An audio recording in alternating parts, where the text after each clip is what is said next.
Et salut tout le monde, bienvenue dans ce nouvel entre-deux-guerres. Et ce soir on est nombreux, comme vous le voyez, il y a Marco, il y a PC Aventurier des Jeux, et on est aussi accompagné de Gwen et Manu. Salut tout le monde. Salut. Alors j'allais dire, pour ceux qui connaissent pas Gwen et Manu, à votre avis, qui c'est? Et puis en fait je viens de voir l'écran de Marco. Bon, bah, du coup on a une petite idée quand même. Entre l'écran de Marco et la chemise de Gwen, a priori il y a des indices. C'est ça, ouais. Donc ce soir on est en compagnie de Gwen et Manu de TGCM qui vont venir nous parler de pas mal de choses en fait, de leur univers, de leurs différents jeux. Pas que des jeux d'ailleurs, il y a aussi des petites choses à côté qu'ils vont nous présenter et bien évidemment l'actu qui se profile dans les semaines à venir.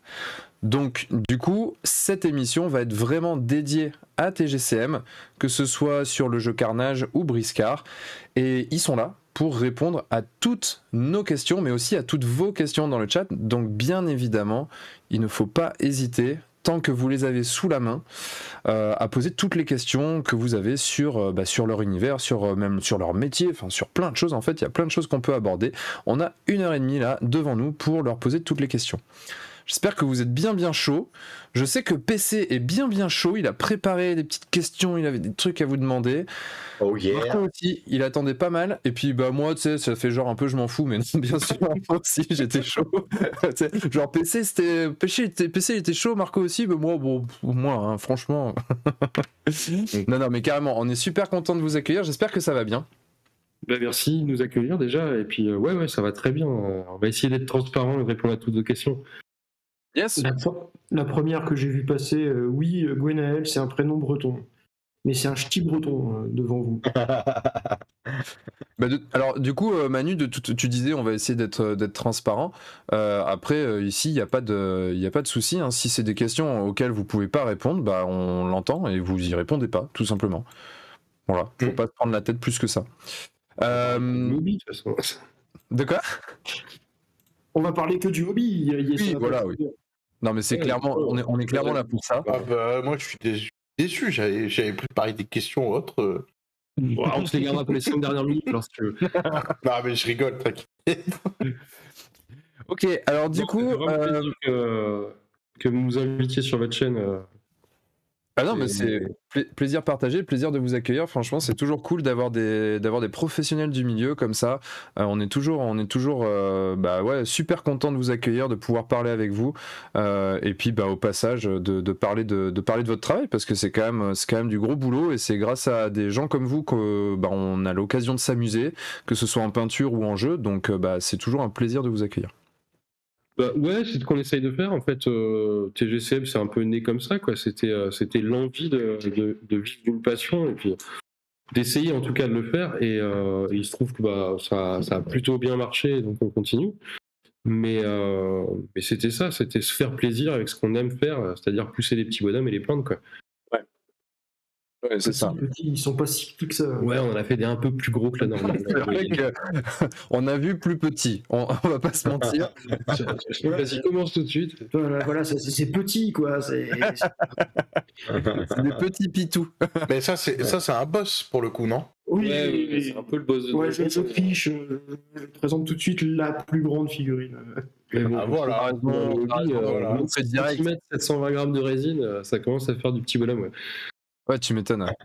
Et ça, pareil, à peindre, c'est des grosses pièces où on peut se régaler, et puis à jouer, ça fait des trucs énormes sur la table, c'est vraiment cool, quoi. Ça, c'est la taille classique. Ouais, tu vois, donc on est déjà sur des belles pièces. Ouais. En fait, il faudrait que tu la mettes à côté d'une autre figurine, d'une autre gamme, pour que les gens se rendent compte. Le socle que j'ai entre les mains, il fait 4 cm en taille. Tiens, voilà. Ah non, tu triches là, c'est un. Attends. Non, je le mets de l'autre côté. Ouais. Ça, c'est quoi? C'était un Elfe Noir Battle? Elf Battle. Elf Battle, ok. Voilà, oui, donc on voit quand même, il y a déjà une belle différence. Pour donner une idée, pour que les gens se rendent bien compte. On ne fait pas officiellement sur nos pages parce qu'on n'a pas envie de se faire houspiller par Games. On nous dit ouais, vous utilisez nos figues pour montrer l'échelle, etc. Mais voilà, par exemple Carnage. Attends, je le mets devant la caméra. Voilà notre Elf, le même. Et puis un copain Kerops. Donc voilà, ça nous donne une bonne idée quand même de la taille de nos figurines. Yes. Bah justement, d'ailleurs, on est rentré directement dans le vif du sujet, on montrait les figurines, mais du coup, pour ceux qui ne vous connaîtriez pas, pour ceux qui vous connaissent pas, du coup, on attaque par le jeu de société. Pardon? Non, on préférait qu'on attaque par le jeu de société plutôt. Non, parce qu'on rentre dans la fiche. Non, mais justement, en fait, TGCM, c'est qui, c'est quoi, que faites-vous? Ah, tu veux commencer par le BABA, ah mince. Et ça veut dire quoi aussi pendant quelques minutes. L'idée de TGCM, c'est ça. Moi, en fait, j'ai un parcours qui est assez figurinistique depuis très longtemps. J'ai baigné dedans à l'âge de 11 ans, donc c'était au siècle dernier déjà, tu vois. Et j'ai toujours aimé les jeux de figurines, j'ai toujours baigné là-dedans, peint des figurines, joué à tout ce qui sortait, autant en jeu de rôle qu'en jeu de société, qu'en jeu de plateau, qu'en fig. Et du coup, j'ai suivi des voies classiques, plus ou moins classiques, bac, fac, etc. Et puis après, j'ai trouvé des boulots, je suis allé de petit boulot en petit boulot, je me suis spécialisé plutôt dans l'admin réseau en informatique. Mais ça m'éclatait pas, et donc j'ai profité du peu de temps libre que laisse un boulot d'admin pour monter un projet. Et puis j'ai ouvert une boutique en 2004, une boutique de jeux de société, de jeux de fig, etc. sur Paris. Pour ceux qui ont connu, c'était Dreamwedge à Boulevard Diderot à Nation. Et voilà, j'ai fait ça avec un ami d'enfance pendant 5 ans. J'ai fait ça pendant 5 ans et j'ai démarré avec un ami d'enfance. Au bout de quelques années, lui, il n'imaginait pas ce taf-là comme la réalité de ce que c'est-à-dire un truc où il y a quand même beaucoup d'administratifs, de compta, de contingence, etc. Et donc il est parti, il m'a laissé tout seul, et du coup j'ai jeté l'éponge 2 ans après qu'il soit parti, et j'ai fermé la boutique parce que tout seul c'est quand même assez difficile à gérer, les tournois le week-end, les soirées peinture et cartes le soir, etc. Et l'amplitude horaire était vraiment trop violente pour une seule personne. J'ai jeté l'éponge, je suis retourné faire de l'info, et puis 3 ans plus tard, en gros, c'était la mort dans l'âme. Et là, c'est ma femme qui m'a dit, ma femme que j'avais rencontrée dans la boutique de jeux, qui m'a dit arrête de broyer du noir et puis fais ce que t'aimes, quoi. Donc je me suis dit je vais pas réouvrir une boutique, mais je vais plutôt essayer de passer côté éditeur, et puis du coup de me faire vraiment plaisir avec ce que j'aime, la figurine. Et donc on a commencé TGCM avec un pote. C'est né un soir de barbecue trop arrosé, tu vois, et on s'est dit on lance TGCM, on va faire du goodies, du proxy pour Blood Bowl, pour tout un tas de jeux, etc. Et puis j'ai pas d'Ulfrainer. Tu te calmes avec ça. Non, c'est la première figurine proxy pour Blood Bowl. Ouais, j'avais fait un proxy Ulfrainer pour les Nordiques à Blood Bowl, et il est vraiment très très raté, quoi. C'est un petit peu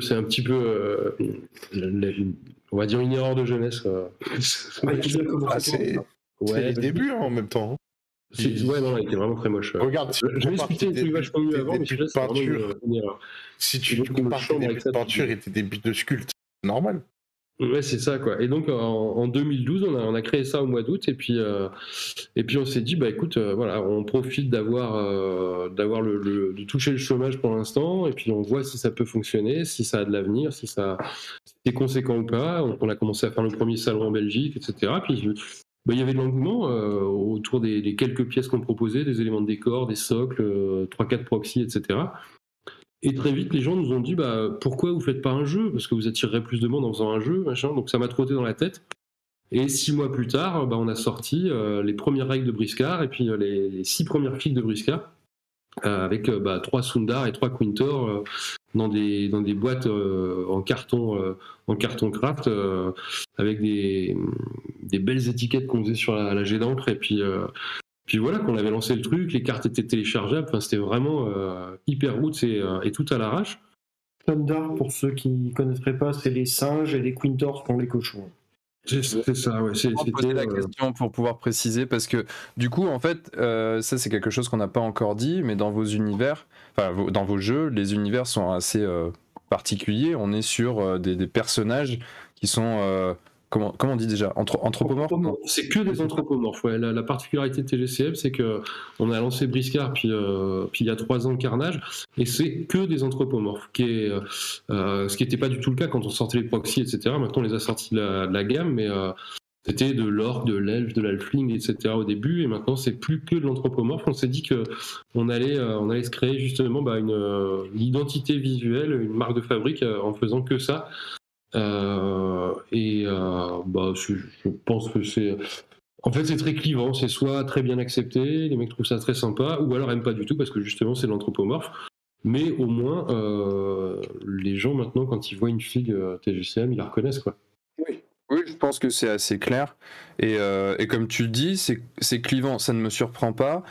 Mais en même temps, j'ai tendance à dire, quand on essaie de faire quelque chose qui plaît à tout le monde, finalement, on arrive souvent à faire des trucs qui plaisent à personne. Donc le fait d'avoir choisi, d'avoir un parti pris fort comme ça permet aussi d'avoir des figurines qui, comme tu le dis, sont reconnaissables.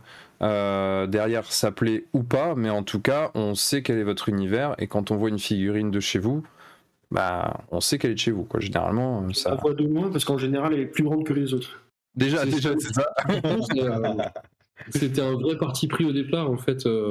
Quand je suis retourné sur ma feuille blanche et puis qu'on m'avait dit, ouais, il faut que tu fasses un jeu, j'ai mis les plus, les moins, etc. Et je me disais, voilà, si on fait un énième jeu d'Heroic Fantasy avec des nains, des elfes et des orques, on va être noyé dans la masse et du coup on n'a aucune chance de percer parce qu'on n'a pas du tout les moyens des grosses majors de Nottingham ou d'autres quoi. Et donc qu'est-ce qu'on va faire? On va proposer quelque chose qui existe déjà, qui sera moins bien fait que par la concurrence, qui en sera pas du coup de la concurrence.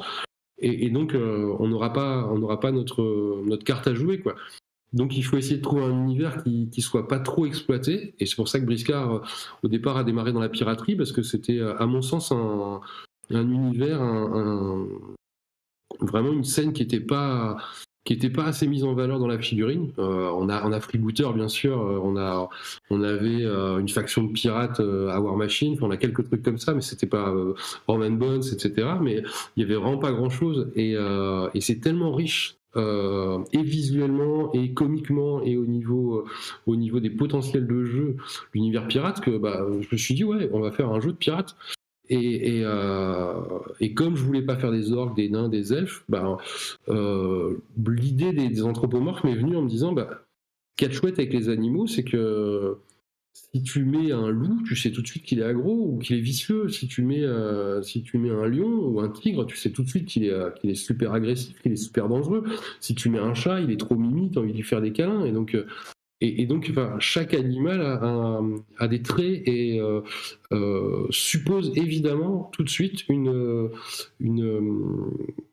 façon d'être et un état d'esprit chez celui qui le voit. Donc l'idée de l'anthropomorphie, c'était ça, on va proposer des factions avec des cochons, avec des singes, donc des singes vicieux, avec des cochons qui sont des gros buteurs, qui avancent et qui tapent, etc. Et du coup, en fait, l'ambiance du jeu, l'univers du jeu, elle va être immédiatement traduite par la gueule des figurines.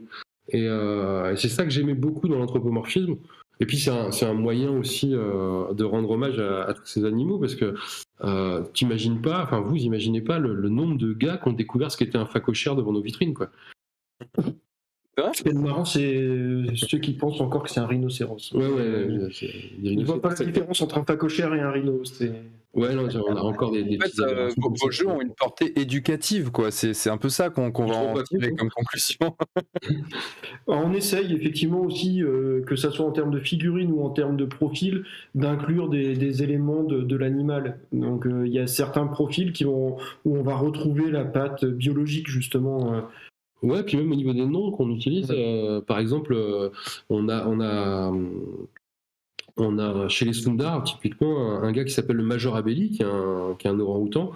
Abeli, c'est le nom scientifique de l'orang-outan, le Pongo Abeli, voilà, et donc il s'appelle le Major Abeli, et son épée c'est Galdikas, enfin son sabre c'est Galdikas, et Galdikas en fait c'est le nom d'une nana qui est la plus grande défenseur des orang-outans dans le monde, et qui vit en Asie du Sud depuis des dizaines d'années.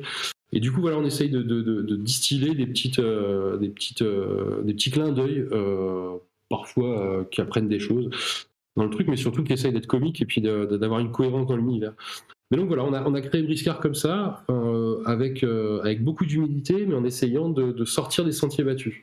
Et pour l'échelle, c'est tout bête. En fait, comme moi je voulais vraiment de la pure escarmouche, c'est-à-dire 3-4 figues chacun, quand on a fait les premiers tests sur des tables qu'on voulait volontairement réduites pour pouvoir jouer n'importe où, à 3 figues chacun en 28 mm, typiquement avec les gros elfes qu'on a vu tout à l'heure, on avait l'impression d'être en fin de partie avant d'avoir lancé un dé, quoi. Et donc on a pris, pour l'exemple, parce qu'on a le droit de citer, j'ai déjà cité Games Workshop, donc je peux encore citer 3 marques. Ouais, tu l'as déjà cité normalement. Ouais, on avait pris des jacks de War Machine et puis des beasts de Horde en face. Et donc on avait quelque chose sur la table, il y avait que 6 figurines, mais ça faisait du monde à table. Et donc on s'est dit, voilà, on va doubler l'échelle classique, on va passer sur du 54 pour Briscard. Et c'est comme ça que Briscard est né, quoi, avec en fait l'envie de prendre tout ce qui me plaisait dans les jeux que je connaissais. J'ai joué à beaucoup de jeux de figurines, mais tout ce qui me plaisait, donc l'activation alternée, la dépense de points d'action pour être plus libre qu'avec une séquence et un schéma d'activation, toutes ces choses-là, on les a regroupées. Et puis le principe du D10, parce que du coup ça noie un peu la chance. Quand tu fais un 1 sur un D6, t'as 15% de chance que ça t'arrive, et donc moi j'avais l'impression que ça m'arrivait tout le temps. Avec un D10, t'as 10% de chance, donc c'est déjà un petit peu moins. Mais ça t'arrive tout le temps. Mais ça m'arrive tout le temps quand même. Je pense qu'il faut que je joue avec un D100. Non, parce que tu feras 1 quand même. Faut rayer la phase 1 en fait. Mais donc voilà, on a essayé d'être au final assez pragmatique sur la création de Briscard. Et en fait, avec les cartes qu'on avait en main à l'époque, quoi, c'est-à-dire peu de moyens, des talents de sculpteurs très très très très modestes, et puis surtout aucune connaissance de l'édition, de la capacité à produire, etc., quoi. Ouais. Donc on a commencé Briscard comme ça, et puis avec toujours la même optique, c'est tant que ça progresse, on continue, et puis on essaye d'améliorer le produit pour que ce soit de plus en plus joli, de plus en plus pro, et que ça plaise. Et puis petit à petit, on a introduit des cartes qu'on a fait imprimer, on a mis tout ça dans des jolis blisters, on a fait des belles boîtes de starter, et puis après on a pu 4 ans plus tard faire imprimer notre premier bouquin en dur, etc., quoi. Et donc Briscard est né comme ça. Yes. Et puis entre deux, le petit gars qui est là, il nous a rejoint. Je l'ai rencontré dans une boutique de jeux. Et je crois que l'un des premiers trucs qu'il m'a dit, c'est de toute façon, Briscard, j'y jouerai jamais, les figues sont moches. Et je n'avais pas formulé ça comme ça. J'ai dit qu'il n'y avait aucune faction à l'heure actuelle qui me plaisait. Voilà. Et j'attendais des chats. Et les chats étaient pas encore. Un conseil pour un entretien d'embauche, tu me rappelles de pas te demander, d'accord? Merci. Ouais. Non mais typiquement, quoi, tu vois, le gars il m'aborde comme ça, alors que j'étais venu faire une démo dans la boutique. Et au final, il voulait des chats, donc 3 mois plus tard, on sortait les crocos, les orénoques. Et j'ai commencé par les crocos. Et donc, il s'est mis au croco, forcément. Et puis, il a pu lâcher le morceau. Il est devenu le meilleur joueur de France pendant un temps. Il cartonnait, il connaissait toutes les cartes, etc. Il s'intéressait de plus en plus au truc. Comme il était pas en interco, mais il n'avait pas de boulot à ce moment-là, je lui ai dit, écoute, si un de ces quatre, t'as envie de faire un essai derrière la pompe et puis de voir ce que ça donne, de produire des figurines, voir si ça te branche, viens un jour et puis je te montrerai comment on fait et on essaiera. Et voilà, il est pas reparti. Ça fait 6 ans maintenant au moins. Je crois que c'est 2016. Hein. Ouais, même avant. Peut-être 2015. Officiellement 2016 que j'ai rejoint l'entreprise, mais ouais, c'est ça. T'as fait des essais pendant pas mal de temps et en 2016 on t'a embauché. D'ailleurs, c'était le premier salarié de la boutique, de la boîte. Je me payais même pas moi. Comme quoi, il faut dire que c'est moche au début pour être embauché à la fin. Voilà. Une gueule sur le produit et comme ça on t'embauchera pour que tu l'améliores. C'est ça. Les factions à l'époque où j'ai connu le jeu, en fait, il y avait les Quintors, donc les cochons, les Sundar, les singes, les Tuléens qui sont les morses, et les Bannis, où c'est un conglomérat facochère, donc crabe tortue. Et les 4 factions qui étaient présentes ne m'intéressaient pas visuellement, et comme moi je suis un figuriniste de longue date aussi, je marche beaucoup au visuel, et les figurines ne m'attiraient pas. Par contre, effectivement, j'ai fait une démo, le jeu m'intéressait. Et donc, du coup, je leur ai dit, quand des félins sont... Ouais, c'est ça, tu m'avais dit. Les règles sont bien, mais les filets sont moches. Mais c'est... Voilà. Et du coup, j'ai craqué avant sur les Orénoques, parce que les crocos, c'est cool quand même. Ça fera plaisir à Lionel s'il nous entend. Petite dédicace. Ouais, je sais pas s'il y a du monde qui s'est connecté de chez nous, mais... Si, il y a Dr. D, c'est pour ça que j'ai sorti un petit larbin, parce que ça lui parle normalement. Ah le larbin parle au Dr. D. Salut Vincent. Ouais, voilà, donc on a fait le début de l'histoire avec Briscard. TGCM a fait son petit bonhomme de chemin avec Briscard, ouais. Et ensuite est arrivé plus tard de Carnage. Ben, c'est ça, c'est que donc du coup ça a commencé à bien se développer au niveau de Briscard. On a monté la communauté pendant plusieurs années, et puis à l'époque où on a lancé la V2 des règles de Briscard, donc c'était 2016 je crois. Donc ce bouquin là que tu as dans la main. Là, quand on a lancé la V2 en 2016, donc Briscard avait déjà essuyé les plâtres et c'était bien carré. Je me suis réautorisé à penser ma vraie ambition de départ, c'était l'Heroic Fantasy, mais pour lequel je me sentais pas suffisamment les épaules quand on a créé en 2012. Et j'ai rencontré un gars formidable qui s'appelle Jérémy Tang, qui est prof de 3D, qui est dessinateur, qui a énormément de talent et de cordes à son arc. Et en fait, il a commencé à faire des concepts pour nous. C'est lui d'ailleurs qui a fait la couverture de la V2 de Briscard. Il a commencé à faire des concepts pour nous, puis du coup, de fil en aiguille, on s'entendait de mieux en mieux, et j'ai commencé à lui parler de mon vrai projet secret, du jeu Carnage, en fait, celui que j'aurais voulu faire à la base, mais que je me sentais pas capable de faire. Et puis il m'a dit, mais tu sais, c'est pas du tout impossible de modéliser les figues, et puis du coup, toi tu pourrais continuer à sculpter Briscard, et puis du coup on pourrait sortir on pourrait faire les deux jeux, c'est faisable, parce que si on modélise un jeu et que l'autre tu sculptes, ça va pas te demander beaucoup plus de temps, hormis pour la création des règles, des profils, etc. Mais en sculpture, tu seras toujours aussi dispo. Et du coup, ça m'a trotté dans la tête, et j'ai commencé à écrire le deuxième système de jeu, on a commencé à tester tout ça, et ça a duré 3 ans. En 2019, on a lancé le Kickstarter parce qu'on se sentait prêt. C'est la 3e version des règles, et puis c'était plutôt sec à l'époque. On avait déjà pas mal de concepts, on avait créé l'univers, etc. Et moi, comme j'y pensais depuis super longtemps, j'avais écrit un roman entre deux, parce que la nuit c'est bien pour écrire. Et en 2019, on a lancé le KS, et la communauté était présente, et ça a été financé avec succès en avril 2019. Et on a livré les gars en 5 mois, et en octobre, on a lancé officiellement le jeu au grand public à l'Octogone 2019. Yes, et ce week-end-là, on a fait un premier tournoi. Donc le jour du lancement, il y avait 22 personnes. Enfin, il y avait un engouement pas possible. Il y avait pas mal de gens qui nous avaient suivis, etc. On était très attendus. Ça plaisait énormément. On a commencé à lancer ça correctement, on a rattrapé les fils du KS, puis on a commencé à sortir les nouveautés, etc. Et 4 mois plus tard, on a pris une grosse taloche, on nous a dit vous restez chez vous, vous vaccinez, puis vous jouez plus. Ouais. Et du coup, Carnage, ça fait 2 ans qu'il subit ça, et qu'enfin on peut le remontrer au public, et qu'on peut le représenter en convention, etc. C'est pour ça que je te disais tout à l'heure en off qu'à Montrouge, les gens ils nous découvrent, c'est qu'on a sorti Carnage, et puis on l'a quasiment pas montré, quoi. Ouais, non, mais c'est clair que ça je comprends la potentielle énorme frustration que c'est de préparer le petit bébé qui arrive, qui se lance, qui est bien accueilli, en tout cas qui semble recevoir un bel accueil, et puis hop, on coupe l'herbe sous le pied, et puis non, tu vas attendre 2 ans avant de pouvoir t'occuper de lui, quoi. Donc c'est vrai que ça c'est je comprends la frustration. Et donc ce qu'on s'est dit là en fin d'année dernière, c'est est-ce qu'on referait pas un démarrage 2.0 en lançant un nouveau Kickstarter avec la suite qui était prévue pour Carnage, avec une nouvelle faction, avec un nouveau mode, donc le mode de bataille qui va nous permettre de jouer avec plus de figurines sur des surfaces de jeu doublées. On aura le temps d'en parler, je suppose. Et puis avec des add-ons pour toutes les factions qui existent, les montures, etc. Et du coup, ça va peut-être relancer l'engouement primal pour Carnage, et puis du coup, ça va nous permettre de redémarrer sur de bonnes bases, de recréer le jeu organisé autour de tout ça, et on espère vraiment que quand on va lancer ça au mois de mai, il y aura la même ferveur qu'en 2019. Voilà un petit peu pour l'historique. Tu commences à aborder le mois de mai, donc là ça va être l'actu dont on va parler. Je pense qu'on va se le garder pour la fin parce que c'est assez sympa de présenter tout ça, on va dire allez, dans la dernière demi-heure. Mais du coup je sais pas, peut-être que Marco, PC, vous avez peut-être des questions aussi, justement depuis tout à l'heure.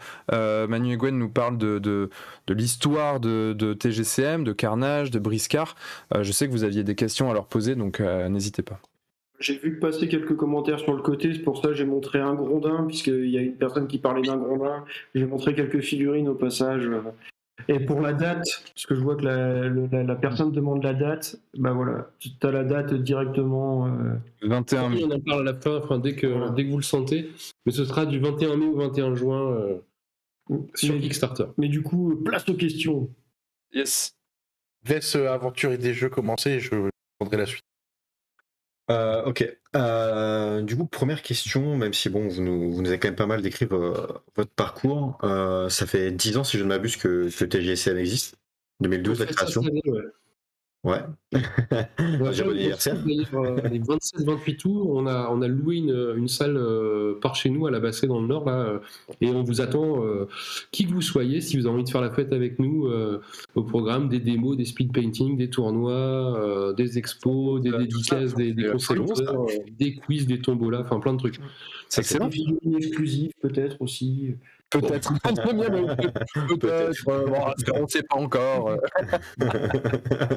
Est-ce qu'il y aurait un dodo dans un coffre? Je ne sais pas. Non, on nous réclame depuis que le bouquin de V2 est sorti, celui-là. D'accord. Ouais. Et donc voilà, comme d'hab, on va répondre oui. Et du coup, avec ces 10 belles années d'existence, qu'est-ce qui a fait le secret de votre longévité? Parce que 10 ans, c'est quand même énorme, surtout face à des entreprises internationales. Tu les as citées tout à l'heure, Manu, sachant que vous êtes une entreprise française qui fabrique en France. Quel est vraiment ce secret de réussite qui est le vôtre? On a un sphincter hyper musclé, c'est-à-dire qu'on sait serrer les pinces. Voilà. On t'attendait pas à cette réponse, je pense. Non, voilà, c'est bon. Je suis vaincu. Là, il a fait un double cycle, quoi. Après, l'avantage en fait de l'entreprise, c'est qu'on est indépendant, on fait tout en interne, que ce soit la sculpture, le moulage, etc. Il n'y a que l'impression qui part en extérieur, parce qu'on n'a pas la place pour mettre les machines d'impression. Parce que faut savoir que ça coûte quand même assement cher une vraie imprimante. Mais il faut savoir qu'en fait tout se passe dans la cave. L'atelier c'est une cave. Hein. C'est même. Ouais, c'était une vraie volonté de départ. D'ailleurs, je fais un clin d'œil à tous ceux qui m'ont dit en salon, ouais, j'aimerais bien visiter vos usines, etc. Mais les usines, les gars. non. Ça prend à peu près. Tu te tournes et t'as à peu près tous les postes de travail juste en te tournant sur ta chaise. Et on n'a même pas de chaise pivotante. C'est bon. Non, en fait, ça a toujours été une volonté de ma part d'intérioriser le maximum de process. C'est-à-dire que, en fait, au tout début, quand on faisait du proxy pour Blood Bowl et compagnie, on passait par un prestat extérieur pour nous faire les tirages de figurines. Et très vite, moi, je me suis rendu compte, mais en fait, on est coincé parce que déjà, on n'a pas la trésor pour demander le nombre de tirages qui nous permettent d'avoir des prix décents. Et donc, du coup, on est obligé d'augmenter le prix de vente si on veut tirer une petite marge, parce qu'on est obligé de prendre des petites quantités, donc qui sont plus chères que si jamais on en prenait beaucoup. Puis en plus, on est obligé d'attendre, d'avoir de quoi les recommander. Et puis après, on est obligé d'attendre qu'ils nous les produisent pour nous les envoyer, et ainsi de suite. Donc, je me suis dit, pourquoi on les ferait pas nous-mêmes ? Et donc on a cherché les process. Au début, la première pompe à vide de TGCM pour tirer la résine, c'était un moteur de frigo. Pour vous imaginer ça, on faisait ça dans des gobelets en plastique, les mélanges de résine, et puis on y allait avec un moteur de frigo qui tire absolument rien, donc on avait des bulles mais astronomiques, quoi. Et on essayait tant bien que mal de faire sur un vélo, hein, d'ailleurs, on m'a dit dans l'oreillette. Non, mais franchement, un vélo d'appartement et vas-y, chauffe Marcel. Ah bah oui. Non, mais c'était au moins ça faisait travailler le corps, quoi. On était allé dans un truc, tu sais, qui fait du recyclage d'électroménager, et on avait dit, est-ce qu'on ne pourrait pas vous racheter un moteur de frigo, etc. Les mecs veulent pas, parce qu'en plus c'est interdit, parce que ça peut servir à des choses bien plus dangereuses que ça. Bah, comme souligne une personne, les Walter White de la figurine. Ouais, c'est carrément ça. est-ce que tu veux de la résine? Ouais. C'est pour ça que j'ai retiré l'écran pour. Mais plus ça va, plus tu t'écartes. Et donc voilà, avec le petit moteur de frigo, le gars, quand on lui a expliqué ce qu'on voulait faire avec, pas du tout des bombes ou de la nitro, mais tirer des figurines, le type il les vendait à 5 € ces moteurs, il nous l'a offert. Et on est reparti, et vraiment on a démarré avec des bouts de ficelle, mais on voulait faire tout nous-mêmes pour justement ne pas dépendre des gens, pas parce qu'on voulait pas dépendre des gens, mais parce qu'on voulait pas être coincé, ni par la trésor, ni par les délais. Et en fait, je pense que c'est ça qui a fait qu'on tient encore aujourd'hui quand on se prend des pandémies ou des trucs atroces dans la tronche. C'est que quand les ventes sont pas là, quand les salons sont fermés et interdits, et on a juste à attendre que l'orage passe. Alors, je vous cache pas que franchement, en début de cette année, là, c'était vraiment très très compliqué parce qu'on avait grillé toutes les cartouches. Moi, j'ai rien à cacher, mais on avait demandé un PGE, un prêt garanti d'État. On l'a grillé pour payer nos charges les 3 derniers mois de 2021. Et donc, on n'avait vraiment plus aucune ressource. Et enfin, voilà, on a levé le pass vaccinal, on a pu refaire les salons, et donc ça recommence à aller un peu mieux. Mais c'est vraiment ça, quoi. C'est la résilience de TGCM, elle vient du fait qu'on fait tout nous-mêmes. Et après, je voyais tout à l'heure une personne qui disait qu'il voyait régulièrement Manu sur les salons. Quand ils sont là, les salons, effectivement, on en fait plus d'une trentaine par an. Donc en 2019, on a fait 32 salons, on avait compté 32 salons sur l'année, donc il n'y a que 20 week-ends où on était chez nous. Et donc, c'est aussi pour ça qu'on tourne bien, parce qu'on va au contact des gens régulièrement. Et en 2020, on en a fait 3. Forcément. Voilà. Du coup, en 3, vous les avez tous fait, en fait, c'est ça le truc. C'est ça, on était partout, il y avait un salon, en fait. Et sinon, le reste du temps, on était dans notre salon. Oui, ce qui est quand même vachement moins fun. Ouais. Mais ouais, ça vient de là, mais en même temps ça participe d'une autre volonté, c'est que moi je me dis que c'est complètement absurde d'aller faire mouler du plastique à l'autre bout de la planète pour le faire venir en container, pour que les mecs reçoivent des boîtes qui la plupart du temps vont même pas ouvrir et remettre sur eBay direct, et ça va repartir à l'autre bout de la planète, par exemple en Australie, et les types vont les foutre dans un coin. Et au final, qu'est-ce qui sera passé ? Il y a des figurines qui ne seront pas sorties de leur coque plastique et qui auront fait 40 000 km. Et d'un point de vue écologique, d'un point de vue responsabilité du truc, je trouve ça loufoque, parce qu'on a tous des armoires de la honte, on a tous des cartons et des cartons de figurines pas peintes, on a tout ça. Enfin, moi en tout cas, j'ai beaucoup de figurines que je peins pas parce que j'ai pas le temps. Mais faut savoir que si on a aussi peu de place dans la cave, c'est à cause de la pile de la honte. Ouais, non, j'ai quelques trucs. Et en fait, je trouve ça super dommage. Et donc, on a essayé de rationaliser ça. Et c'était l'une des volontés aussi de faire de la pure escarmouche, c'est-à-dire d'avoir besoin de peu de figurines. De se faire plaisir déjà en peinture dessus, parce qu'on a le temps, quand on a 4 à peindre on a le temps, mais aussi on gaspille vachement moins, et l'idée de faire tout à la maison, entre guillemets, mais en fait en vrai littéralement à la maison, dans la cave. L'infographie elle se passe dans le salon, les impressions 3D elles sont dans le bureau qui est juste à côté du salon, et la production et la sculpture de Briscard ça se fait dans la cave qui est en dessous du salon. Donc le stock, tout. Voilà, la création des tables, le stock, etc., qui est dans le garage aussi. Donc ouais, en fait, au niveau consommation de CO2, des fois, ça nous coûte peut-être un demi-gramme de semelle de basket. Non, mais ça c'est cool, c'est une super approche. Honnêtement, je le savais pas du tout. Et du coup, c'est déjà bravo, parce que tout le monde n'a pas cette démarche.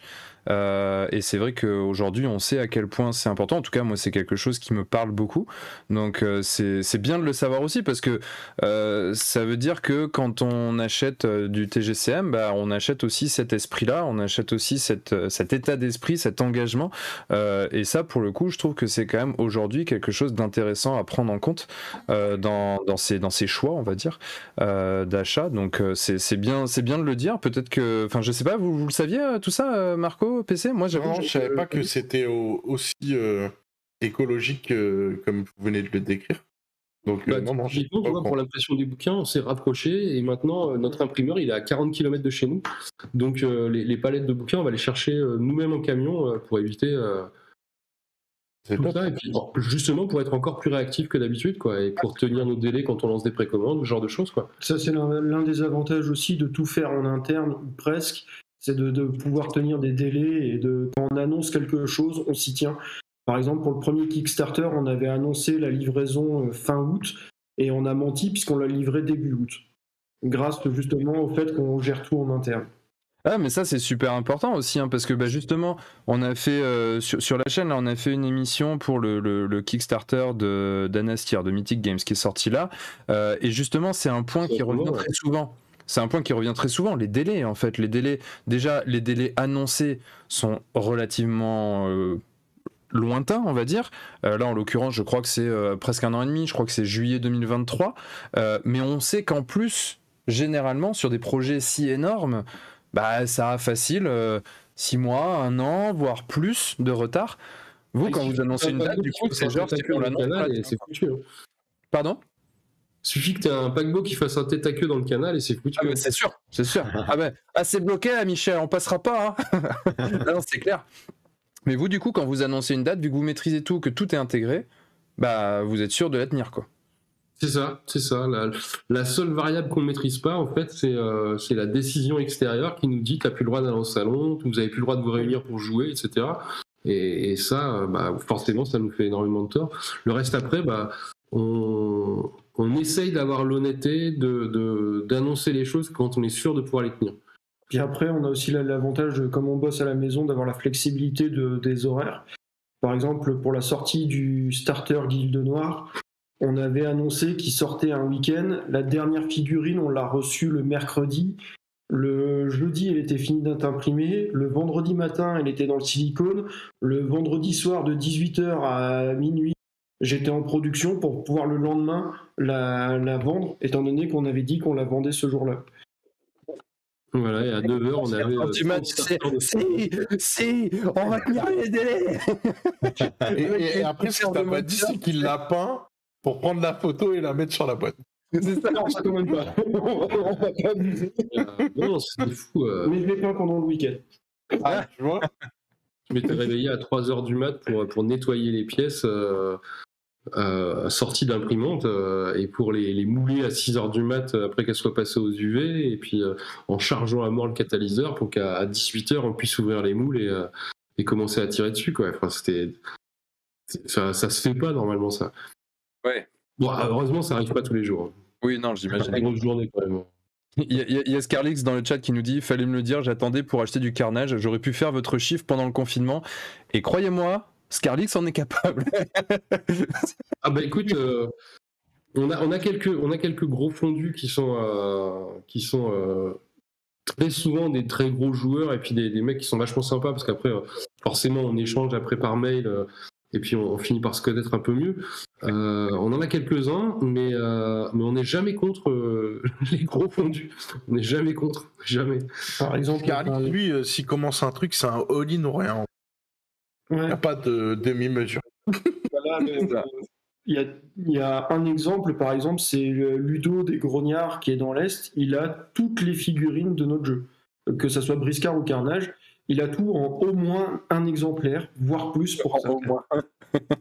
Ouais, on doit avoir 5 gars comme ça qui ont toute la gamme. Ça ne sert à quoi d'avoir plus qu'un exemplaire, du coup? Certaines figurines, comme le rondin qui est ici, on peut les jouer en plusieurs exemplaires dans sa bande, et du coup c'est intéressant de l'avoir en plusieurs exemplaires. Voilà. Ok, ça marche. Voilà, typiquement à Briscard et à Carnage, il y a certains génériques, comme on les appelle, c'est-à-dire qu'ils ne sont pas nommés, qui vont avoir une limitation qui est supérieure à 1.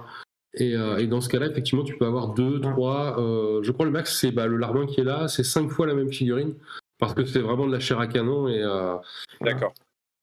Mais là, le charmant monsieur... Voilà. Oui, il a l'air d'être fort courtois, oui. Très souvent, on essaye qu'il y ait au moins 2 poses alternatives pour, quand on a une limitation supérieure à 2 ou 3. Quoi. Ah oui, d'accord. Ok. Parce que là, tout à l'heure, tu disais qu'il avait potentiellement toutes les figurines de votre gamme. Ça représente combien de figurines, toute votre gamme? Si on compte tout, si on compte Briscard, Carnage, les boss, tout... Sur Briscard, on doit être à peu près maintenant à 320 figurines. Ouais. À peu près. C'est à 4-5 près, hein, je sais pas Je ne pourrais pas te dire le chiffre exact. Et on en a retiré à peu près une vingtaine depuis le début, là, parce qu'en fait, on retire petit à petit les V1 des premiers starters, donc les fameux 3 premiers Slundar et 3 premiers Quintor qu'on avait sortis en 2013 sont plus disponibles maintenant. Pareil pour le starter des bannis, le starter des Tuléens. On les a retirés de la vente et on les a remplacés par des V2. En fait, elles ont été resculptées, remises au goût du jour. Donc, à peu près 320-25 figurines et à peu près 300 qui sont disponibles à l'heure actuelle. À ça, il faut encore enlever une dizaine de figurines parce que tous les ans, hors période Covid, on fait une figurine édition limitée pour Noël pour Briscard. Et donc celles-là, elles sont limitées dans le temps, ce qui fait que passé le 31 janvier de l'année suivante, la figurine n'est plus mise en vente et on s'y tient, on ne trouve pas les palettes dans le placard. Et donc ouais, il y a eu 8 figurines exclues comme ça. Il y a eu une figurine KS qu'on avait fait tout au début, avant le KS de Carnage. On avait fait un KS sur Ching, un espèce de Yeti hockeyeur qui mettait les coups de crosse dans des pingouins. Et pingouins qui avaient une ceinture d'explosifs à la tête. Voilà, des pingouins avec des ceintures d'explosifs, des ceintures de TNT autour du ventre. Ouais, elle était très consensuelle, celle-là, elle plaisait à tout le monde. mais celle-là aussi, elle a été vendue que pendant le Kickstarter. Il y a une ou deux autres éditions limitées, je pense à l'Octogone et puis au Cave de Saint-Sabin avec la poisse. Mais donc voilà, on a retiré à peu près 30 figurines de toutes celles qui existent sur Briscard, donc ça fait à peu près 300. Et sur Carnage, on doit avoir à peu près 60 figurines maintenant. Ouais, c'est ça. À peu près 60. Donc en tout, en ce moment, il y a 365 avec les boss, comme tu dis, les aberrations. 365 figurines à peu près chez TGCM.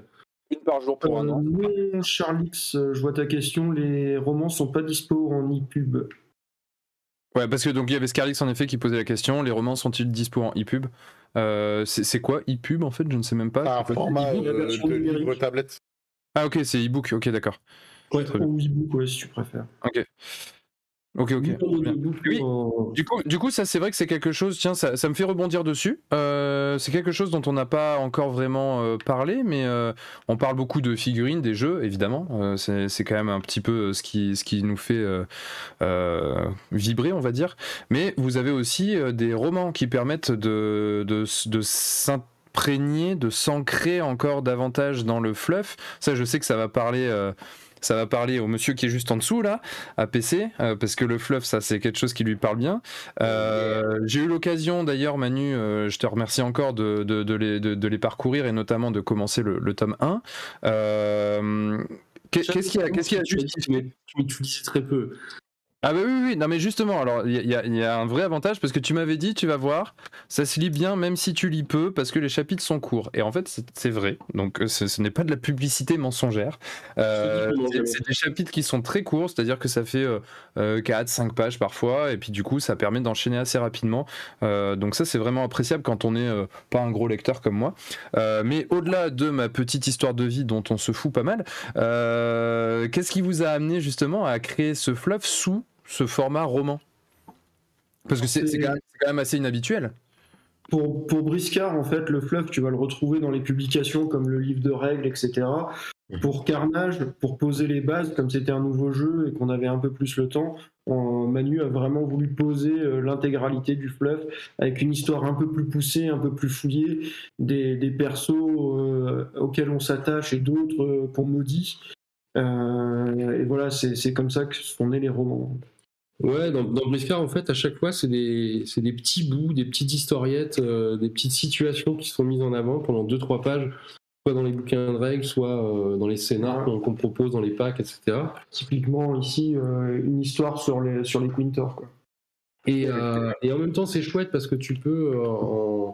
T'es hyper directif, t'es hyper vite dans le vif du sujet parce que tu mets pas trop d'embâche, tu sais que ça va durer 2 pages et donc tu fais un focus sur une situation donnée, une baston dans une taverne, une course-poursuite en bateau, etc.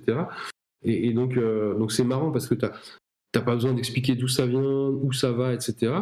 Mais t'as cette frustration que justement il n'y ait pas de suite. Alors même si on a essayé de faire des suites logiques dans les petites bribes d'histoire de Briscard, au fil des bouquins, quand tu les as tous lus, tu te rends compte qu'en fait, il y a une vraie histoire, que Scorbut continue toujours de courir après Tucket, le lieutenant Tucket, etc., etc. Mais t'as pas cette espèce de vrai fil conducteur qui fait que t'as l'imposition qu'il y ait de la cohérence dans ce que t'écris et dans la narration, et puis du coup t'as pas cette latitude de développer la psychologie un peu plus poussée de tes personnages, etc. Et moi j'avais cette envie-là d'essayer très humblement, hein, parce que voilà, même si j'ai fait quelques années de lettres modernes quand j'étais à la fac, j'ai cet amour de la langue, mais je me sens pas écrivain du tout ou romancier, faut pas déconner là-dessus, quoi. Mais j'avais envie d'essayer cet exercice fou de faire un livre complet avec une vraie histoire qui suit, des personnages qui se tapent dessus, qui fomentent des coups les uns contre les autres, qui savent lever des armées à la force du poignet ou de leur discours, etc. J'avais envie d'essayer de faire ça. Et donc, j'y réfléchissais pendant qu'on faisait les règles de Carnage. Et une fois que j'ai eu assez de biscuits, j'ai commencé à mettre en page la structure des chapitres, enfin l'histoire en elle-même. Et puis après, j'ai développé et ça a donné le premier roman. J'avais laissé des portes ouvertes à certains passages de l'embrasement pour qu'il puisse y avoir la suite. Mais il n'y avait aucune certitude que je l'écrive parce qu'en fait, j'étais pas du tout certain que ça allait plaire aux gens. Et c'était pas une évidence que les mecs se plaisent à lire ce genre de truc. Mais moi, ça me paraissait important. Si on voulait avoir de l'ambition avec Carnage et en faire un vrai jeu qui dure dans le temps, il fallait qu'il y ait du corps et quelque chose, des histoires sur lesquelles les mecs puissent s'appuyer pour vivre leur partie de figurine, quoi, leur partie de jeu. Et donc on a testé, on a lancé ça un peu avant le KS, justement, pour faire découvrir l'univers. Voilà, l'idée c'était de lancer ça au mois de novembre, 4 mois avant le lancement du KS, pour que les gens imaginent un petit peu, découvrent ce que ça pouvait être Carnage. Et je me suis rendu compte, en fait, typiquement, moi, c'était une évidence pour moi, tu vois, par exemple, dans le premier roman, c'est une évidence, les protagonistes. Quand je parlais des cartes, c'était une certitude, pour moi, c'était des lions anthropomorphes, et je me posais pas la question. Et il y avait que quelques petites choses, tu le verras, Guillaume, si t'as pas fini, il y a que quelques petites choses, à certains moments, on sent que il a des griffes, il transpire dans la crinière, tu vois, mais à aucun moment j'ai dit c'est un lion, il a une tête de lion avec un museau de lion, quoi. Et je me suis rendu compte tout de suite, en fait, hein, c'est dès le début de l'histoire, en fait, on est plongé dedans sans explication. Et d'ailleurs, moi, c'est vrai que au début c'est déroutant, mais moi ça m'a plu parce que j'aime pas les livres qui sont hyper descriptifs. J'aime pas quand on passe 3 plombes à me décrire un arbre, à me décrire un champ de fleurs. Enfin, ça me gave, en fait. Et donc là, du coup, on arrive. Clairement, Le Seigneur des Anneaux, j'ai essayé de le lire, mais j'ai cru que j'allais. Mais du coup, là-dessus, on est on est directement dans le feu de l'action. On parle des Carnes, on sait pas qui sont les Carnes, mais en fait, on s'en fout parce que tout de suite, on est embarqué dans l'intrigue. Et puis finalement, on le découvre, comme tu te dis, petit à petit, parce qu'on a des bribes d'informations qui nous donnent des critères et des caractéristiques des personnages. Et au final, ça suffit et ça se passe très bien, quoi. C'est ça. Je te remercie parce que tu vois, pour moi c'était une évidence et c'était un vrai parti pris. Je me disais ça sert à rien. Enfin, j'ai pas envie de faire de la bibliothèque rose et puis de dire voilà, un Carne est un lion, un humain à tête de lion avec des papates, etc. T'aurais pas pu être dans la bibliothèque rose. Non. Ouais. Quand ça meurt, ça se transforme en carcasse. Les carnivores la bouffent, les herbivores la pillent. On est un peu loin de bibliothèque rose là quand même. Hein. Ouais. Mais tu vois, enfin, je voulais pas. Et puis j'ai eu pas mal de retours. Alors, j'étais heureusement et très agréablement surpris. Il y avait beaucoup de gens qui appréciaient, ceux qui lisaient le truc au début appréciaient beaucoup. Mais les retours que j'avais, c'était ouais, c'est bizarre, j'avais pas compris que c'était des rhinos, j'avais pas compris que c'était des gnous, etc. Et c'est resté dans un coin de ma tête. J'ai essayé de développer ça dans le tome 2, d'être un peu plus subtil, enfin de le décrire un peu plus, mais tout en restant plus subtil. Et effectivement, bon, les éléphants barrissent toujours pas, mais des fois ils ont la trompe qui est bien mise en évidence. Et donc du coup, voilà, on sait que c'est les Tembo, c'est les éléphants, mais je veux pas imposer des images. En fait, je préfère essayer de susciter la propre idée chez le mec qui lit, tu vois, et qui se disent bah ouais, effectivement, moi mes carnes, je les imagine comme ça, etc. Et du coup, il y a du support figurine forcément, mais ça se ressent beaucoup dans les schémas de couleurs que les gens proposent, etc. Il n'y a pas de vraie imposition et de nécessité dans ce que j'ai écrit en tout cas. Par exemple, ce petit monsieur qui est Matisse dans le bouquin, qui est censé être de la Guilde Noire avec des vêtements très sombres, il semblerait qu'il y ait eu un petit détournement vers une faction un peu plus teutonique, dirons-nous. Voilà, on se fait plaisir. Mais comme à chaque fois, en fait, le schéma de couleur n'est pas imposé, etc. On fait ce qu'on veut. Ce qui va me permettre de répondre à la question que j'ai vue passer, en quoi le starter collector Guilde Noire est-il collector? En fait, les 3 figurines sont vendues maintenant séparément. Le starter vous fait gagner un petit peu d'argent dessus. Vous avez une trentaine de balles et plus jamais tu reverras la boîte. Voilà. Et dedans, il y a le livre de règles, il y a les dés, il y a un dé, il y a tout le matos pour commencer à jouer et une série de socles exclusives à la boîte. Voilà. Okay. Alors justement, vu que tu réponds aux questions du chat, j'en avais vu passer une de Zachem TV qui dit « À quand un JDR dans cet univers ?» Oui, je l'ai vu passer aussi, cette question. Ce sera la troisième saison de Carnage, je pense. Ouais. D'accord. Dans Briscard, en fait, on a sorti... ça marche par saison, en fait, dans les 2 jeux. La première saison de Briscard, c'était les règles de base, et puis les 4 premières factions, etc. La deuxième saison, on a introduit les Ictiens, qui sont les hommes-poissons dans le jeu. Et avec eux sont arrivés les cavaliers, les montures et les colosses, donc les grosses figues sur socle de 80 mm. Hein. Et donc plein de nouvelles règles qui étaient inhérentes à ce type de figurine-là. Et puis après est arrivée la saison 3, il n'y a pas très longtemps, l'année dernière, où on amenait les Selks. Il y avait d'autres factions qui étaient sorties entre deux, mais les Selks, donc les cornus un peu druidiques, qui arrivaient de leur forêt, et en même temps que eux venaient les aberrations et donc le système de dungeon crawler un petit peu, où tu vas affronter ton big boss de donjon. Je suis obligé de reculer, sinon elle passe pas à la caméra. Où tu vas affronter les big boss de donjon à coup de scénario, et on fait plus du coopératif au final, puisqu'on peut être 2, 3, 4, 5 joueurs à affronter une grosse aberration sur la table. Et donc voilà, Briscard, ces saisons, c'était ça. Et j'ai oublié entre deux le mode campagne. Le mode campagne qu'on avait sorti entre la saison 1 et la saison 2. Le mode campagne qui se rapproche énormément d'un jeu de rôle, puisque certaines personnes utilisent ce bouquin-là comme base pour faire du jeu de rôle, justement. Ouais, la campagne, que ça soit Manu ou moi, puisque c'est à ce moment-là que j'ai un peu rejoint l'équipe de bêta-testeurs, etc. Ouais, c'est vrai que c'est les bêta sur la campagne. C'est un mode qui nous intéresse énormément. Il est très riche, ça permet de développer ses petits pitous, de se dire « Ah bah lui, on l'aime bien, on va le faire évoluer, etc. » Et donc on a vraiment poussé ce mode-là à fond. C'est pour ça qu'il est suffisamment riche pour être une bonne base pour ceux qui veulent faire du jeu de rôle. Et pour Carnage, en fait, plutôt que de sortir un mode campagne dans l'évolution du jeu, ça va plutôt être un JDR qui va sortir, mais là on est sur plusieurs années...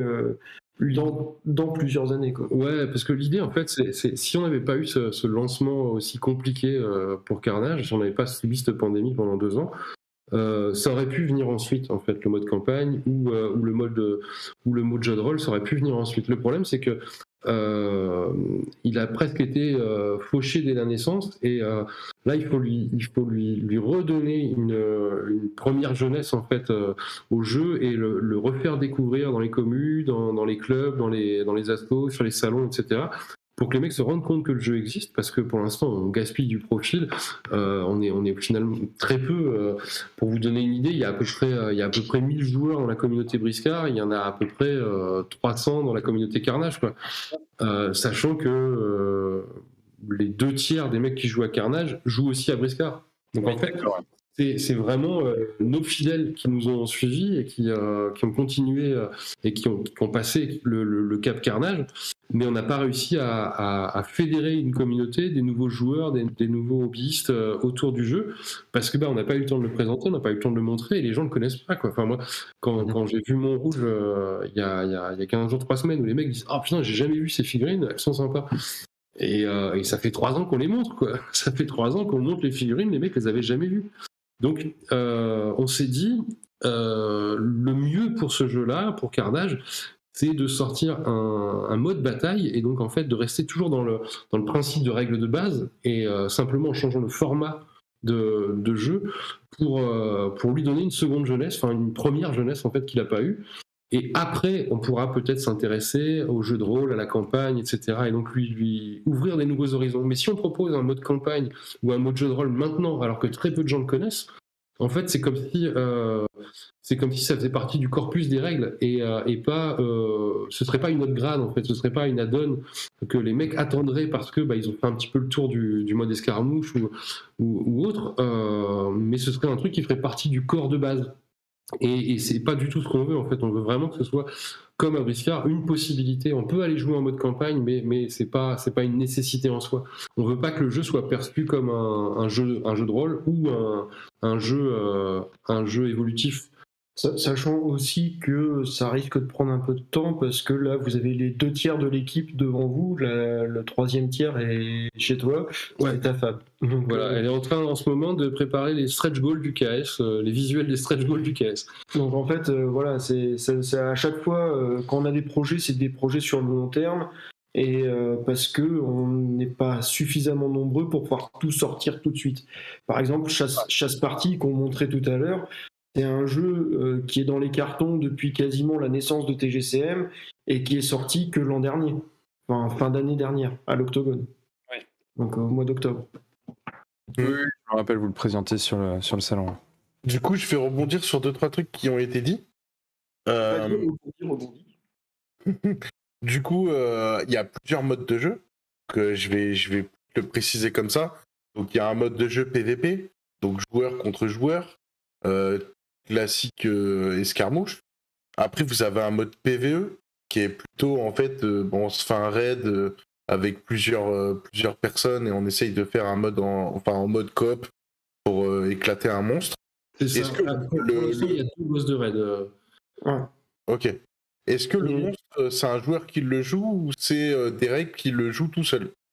Alors, généralement, c'est un maître du jeu qui va le jouer. C'est plus sympa comme ça. Sinon, il y a possibilité de jouer tout seul et le monstre, en fait, il suffit de le gérer lui-même.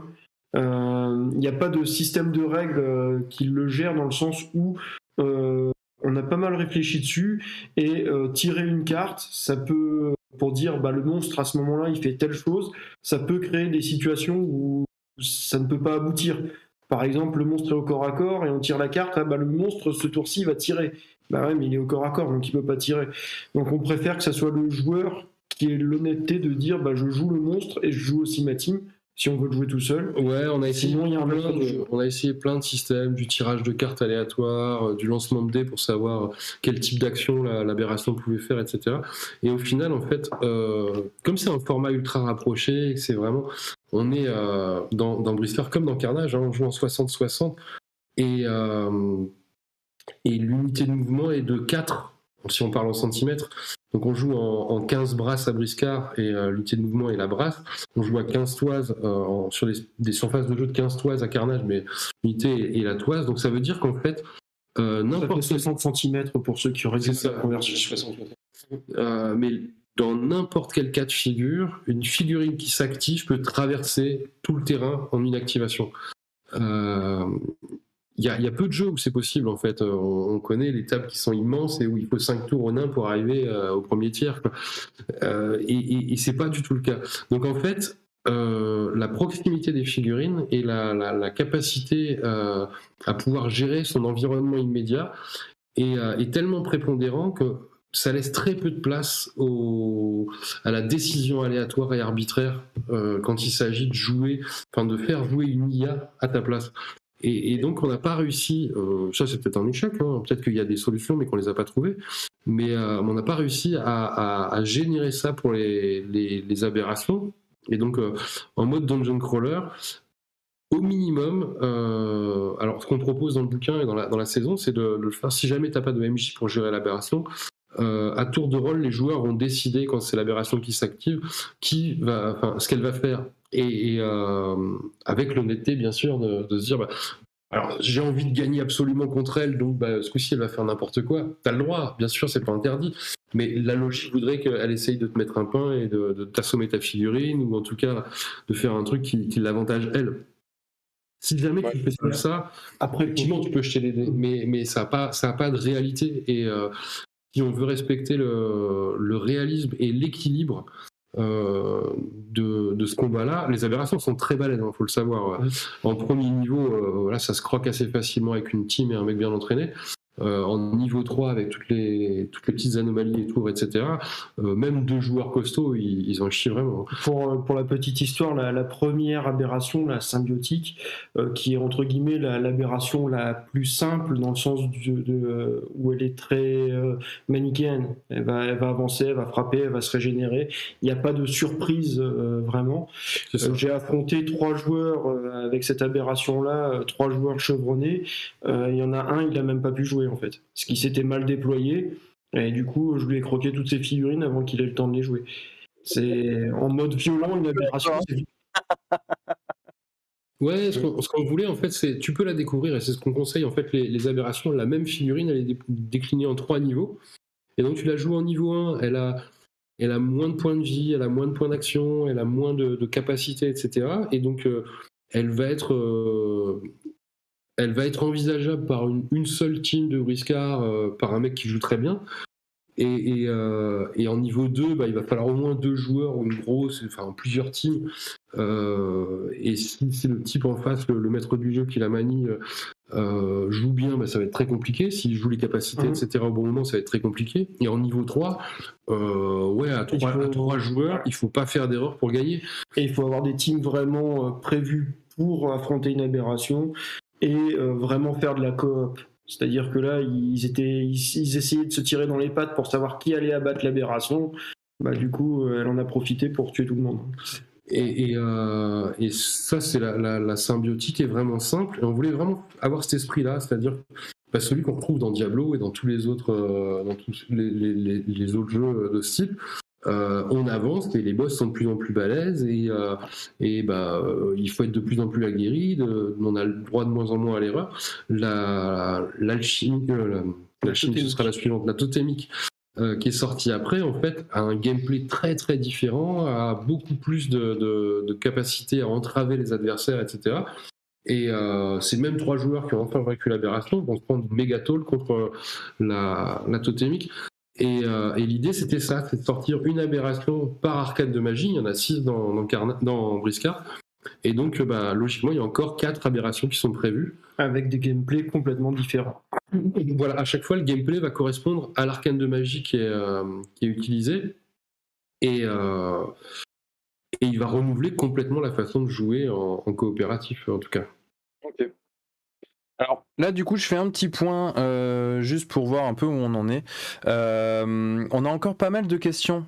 J'ai regardé parce qu'on avait préparé un petit fichier avec des questions qu'on a recensées.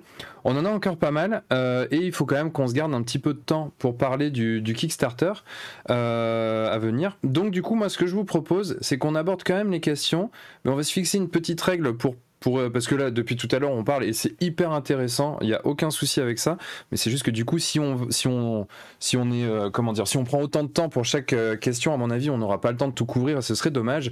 Donc là, du coup, on va se fixer une petite règle, ça va être rigolo. C'est les questions que Marco et PC vont vous poser. Maintenant, il faudra y répondre, mais peut-être allez, on va dire 1 ou 2 minutes max. Comme ça, du coup, on peut ensuite sur le KS. Tu te rends compte quand même que ça fait 2 ans qu'on peut pas parler et que je l'ai passionné. C'est pour ça que c'est absolument pas un souci et ça s'entend. De dire qu'on est trop long. Surtout ça s'entend que vous êtes content de pouvoir reparler à nouveau du jeu, tout ça, donc c'est avec grand plaisir et c'est justement pour pouvoir aborder un petit peu tous ces sujets qu'on va se prêter à cet exercice. Et puis c'est très intéressant ce que vous dites et vous répondez à d'autres questions en même temps, donc c'est cool. Exactement.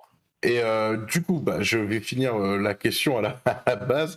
Donc là, on parlait qu'il y avait un mode PvE aussi. Et du coup, il y a un mode campagne. Donc ça fait quand même plusieurs façons de jouer à vos jeux. Et pas uniquement une façon de base et rien d'autre. Donc je trouve ça sympa aussi de pouvoir recycler ces figurines. Hormis ces 3 points qu'on a abordés, qu'est-ce qui vous différencie actuellement par rapport aux autres jeux d'escarmouche? Qu'est-ce qui fait que vous, c'est plutôt bien. Enfin, qu'est-ce qui vous différencie, quoi, tout simplement? On a des chats. Non, ça se passe pas. On a vu hier, ça marche pas. On a des pandas. Non. Qu'est-ce qu'on a Alors, comme des animal pandas, kawaii? il y en a dans Bushido. Fais gaffe, hein, Bah, déjà, ouais, il y a... si tu me tentes, je vais pouvoir trouver les réponses comme ça. Faut pas y aller trop facile. Hein. Parce Il y a une évidence, effectivement, au niveau, que ce soit Briscard ou Carnage, les filles ont une gueule. Donc, si l'univers te parle, alors déjà, par rapport aux autres, on a gagné. Si l'univers te parle pas, il va falloir qu'on rame pour te convaincre. Mais il y a cet aspect-là. On est très visuellement, je pense esthétiquement, on est quand même assez marqué. Briscard étant plutôt comique BD et Carnage étant un peu plus réaliste en termes de look, un peu plus dur. Mature, ouais. Un peu plus mature. Après, si les figurines, bah voilà, c'était pas forcément ce qui t'emballe le plus, je pense que le système de jeu, c'est l'un de ceux que je préfère en tant qu'ex-joueur. Hein, je parle pas en tant que TGCM, là. C'est l'un de ceux qui m'a fait le plus adhérer parce qu'il y a de l'activation alternée, il y a un système de points d'action où tu as pas mal de points d'action qui te permettent de vraiment dire qu'est-ce que je fais, est-ce que je vais à fond, est-ce que je me ralentis, enfin voilà. Et surtout, il y a énormément d'actions qui sont pas juste comme dans beaucoup de jeux, je mets un coup d'épée, je fais un coup spécial. Il y a toutes les actions qui te permettent d'agir avec le décor. Par exemple, il y a un des scénarios, le but du jeu, c'est d'être dans une taverne, il faut se friter la gueule à coups de tabouret de table de taverne. Donc il faut saisir une table de taverne, puis la balancer à la tête de l'adversaire, etc. etc. Ouais, mais j'ai jamais trop aimé, alors j'en dénigre aucun, hein, parce que j'ai quasiment joué à tous, mais j'ai jamais trop aimé les jeux où c'était déplacement, tir, charge, attaque de corps à corps, et on passe à autre chose, et on recommence, et on recommence, et on recommence. En fait, ce que j'aime bien, c'est... j'ai des figurines, et je les incarne, je les vis quand je fais une partie, et donc... je veux qu'elles soient capables de tout faire. Et en fait, à Briscard, elles avaient déjà beaucoup de potentiel, c'est-à-dire qu'elles ont des attaques, des bots, et puis déjà 3 façons de se défendre. Et puis après, il y a plein d'actions spéciales qu'elles peuvent faire en plus, donner des coups de poing, des coups de boule, des coups de pied, prendre les gales, les pousser, les jeter par-dessus la falaise, etc. Donc, une figurine, elle a plein de façons d'aborder un combat, elle a plein de façons de gérer un objectif dans Briscard. Et en fait, dans Carnage, on l'a encore démultiplié parce que dans Carnage, le principe, c'est que tu as 4 caractéristiques principales pour attaquer et défendre. Et chacune va générer des effets différents. Et en fait, tu vas combiner ces effets-là et les agencer comme tu as envie et dépenser autant de PA que tu veux avoir de carac pour réaliser ton action. Et donc, le nombre de possibles, il est relativement délirant. Tu as à peu près 288 façons d'attaquer différentes, à peu près autant en défense. Simplement, c'est toujours les 4 mêmes caractères que tu utilises, tu dépenses 1, 2 ou 3 PA, tu en utilises 1, 2 ou 3. Donc c'est très simple à concevoir ce que tu vas faire, mais au final, le potentiel est énorme. Et ça, je crois qu'on le retrouve dans très très peu de jeux, avoir une palette de possibles aussi importante, avec un système aussi simple et fluide que 4 caractères qu'on met 2 par 2. Je vais compléter en fait ce que tu as dit tout à l'heure quand tu disais oui, pour attaquer, pour défendre, c'est pas pareil. Pour que ceux qui nous regardent prennent conscience des choses. En fait, si tu utilises toutes tes actions ou tous tes dés en attaque, du coup, tu vas pas pouvoir te défendre ou tu vas être vraiment nul en défense. Et inversement, tu vas te défendre, mais très mal. Ouais. Voilà. Si tu fais tes attaques mais t'essayes pas d'y investir un peu plus de coups, du coup, tu vas pouvoir avoir plus de facultés à te défendre quand il y aura besoin de te défendre. Et donc ça, c'est super important. Et quand tu parlais de faire interagir le décor, moi, ils ont fait plus de 2 minutes. Je me rappelle en fait d'une partie que j'avais jouée avec Curial, où en fait, je l'avais bloqué entre un décor et en fait ma figurine. Et du coup, à chaque fois, en fait, ça me doublait mes dés, parce qu'il se prenait le décor dans la gueule, et la posture là, elle était faite que je l'encadrais dans un coin, ça l'éclatait beaucoup. Donc ça, c'est intéressant là-dessus. Il a des réponses aussi pour se dégager. Il aurait pu te feinter, te pousser, s'esquiver, se désengager. Enfin, il y avait d'autres solutions quand même pour lui de sortir. Il n'était pas juste bêtement puni dans un coin. Et T'as quasiment toujours une solution. Hein. Dans les deux jeux, t'as toujours une solution, mais elle n'est pas forcément évidente. En clair, il a mal joué. C'est ça, bah, Scarlett, c'est en clair. Franchement, vu la situation, il aimait bien que tu le frappes, hein, parce qu'il s'est laissé faire. Briscard et Carnage sont des jeux, en fait, c'est très facile à comprendre. En 5-10 minutes, tu as compris la mécanique de jeu, mais ça peut te prendre une vie entière à le maîtriser parce que faut que tu maîtrises ta faction, faut que tu maîtrises la synergie entre tes figurines, faut que tu connaisses la liste adverse, tu saches comment il va la jouer, et même en sachant ça, il peut la jouer différemment. Tu penses à tous les possibles, parce qu'il y a plein de façons, il y a toujours plusieurs façons d'aborder une situation de jeu, quoi. Comme tu disais tout à l'heure, le mec, tu peux le taper en frontal, tu peux feinter, tu peux attendre en défense et esquiver pour qu'il soit trop loin de toi, tu peux garder tous tes PA et le contrer, enfin, tu peux faire plein de choses, alors qu'au départ, c'est juste un corps à corps tout bête, quoi. Et ça, ouais, je pense que c'est vraiment différent de ce qu'on retrouve dans les autres jeux d'escarmouche. En résumé, en fait, c'est des jeux de figurines qui se rapprochent du jeu de rôle, puisqu'on a beaucoup plus de possibles que dans un jeu de figurines classique. En fait, c'est ce qui paraît naturel dans un jeu vidéo, je crois. Tu sais, quand tu affrontes le gars et que t'as plein de combinaisons de touches, t'as les 4 touches. On connaît tous le triangle, le rond, la croix et le carré.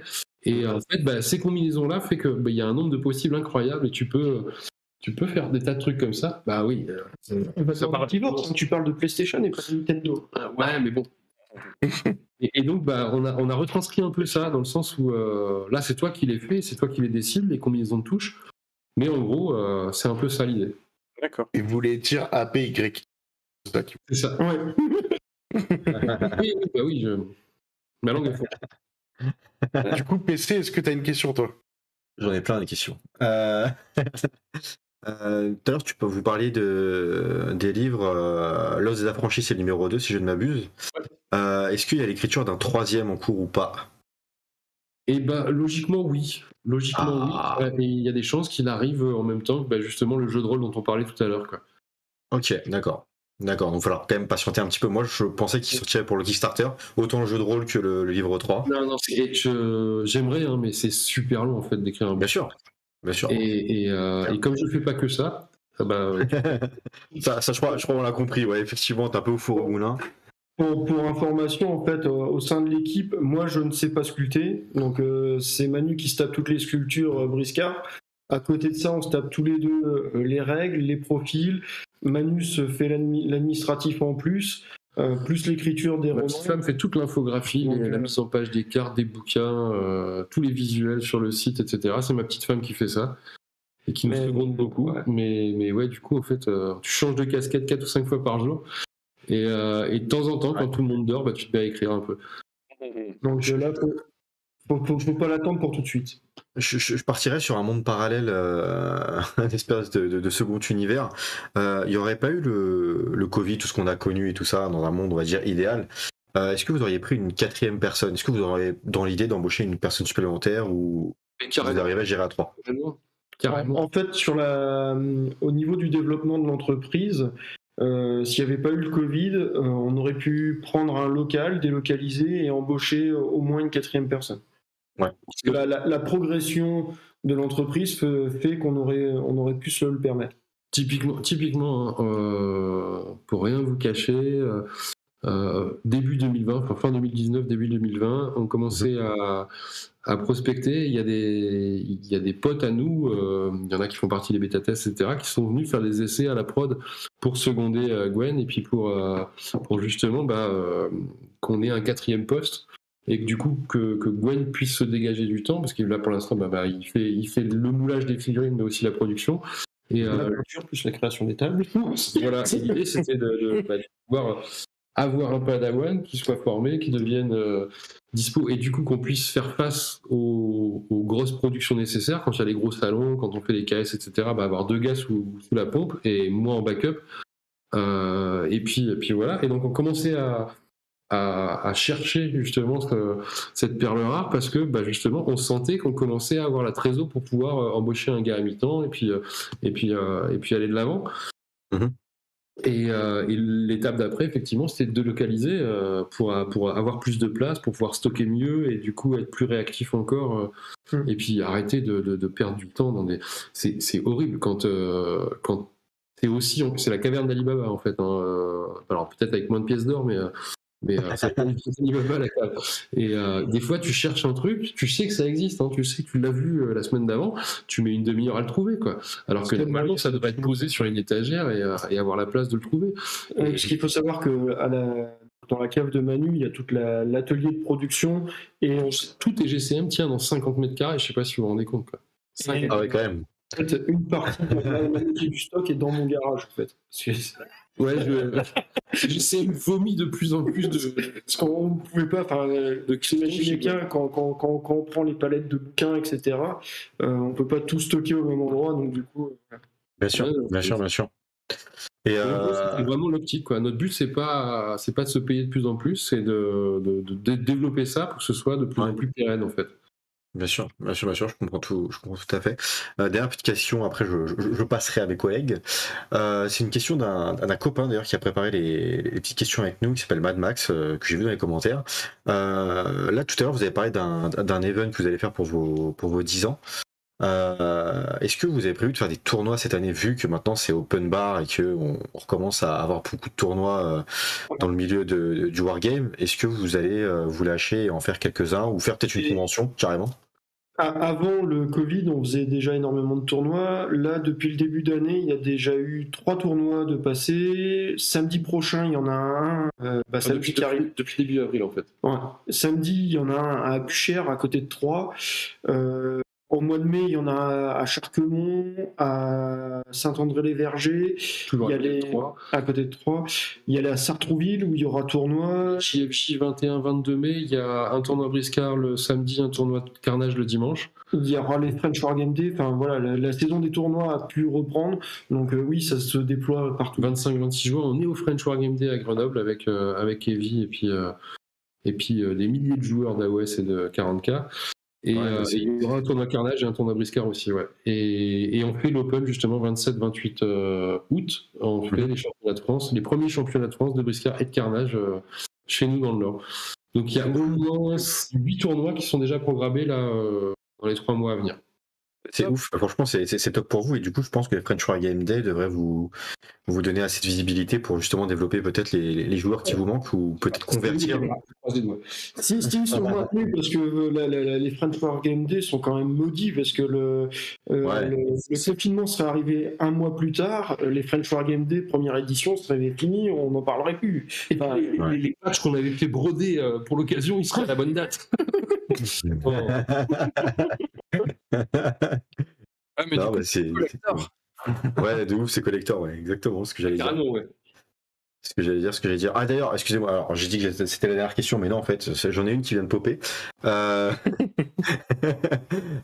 Au-delà du dernier Kickstarter, est-ce que vous avez eu des ventes en dehors de la France?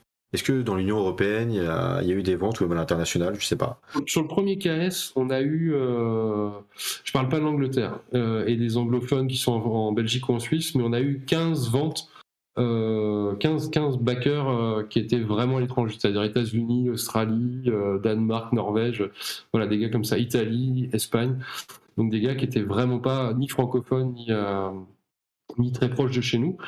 Et on en a eu 7 en plus en Angleterre. Donc voilà, on n'a vraiment pas eu beaucoup de monde, mais on avait pris le parti parce qu'on est un jeu français et qu'on est des cons de coq sur notre tas de chemise.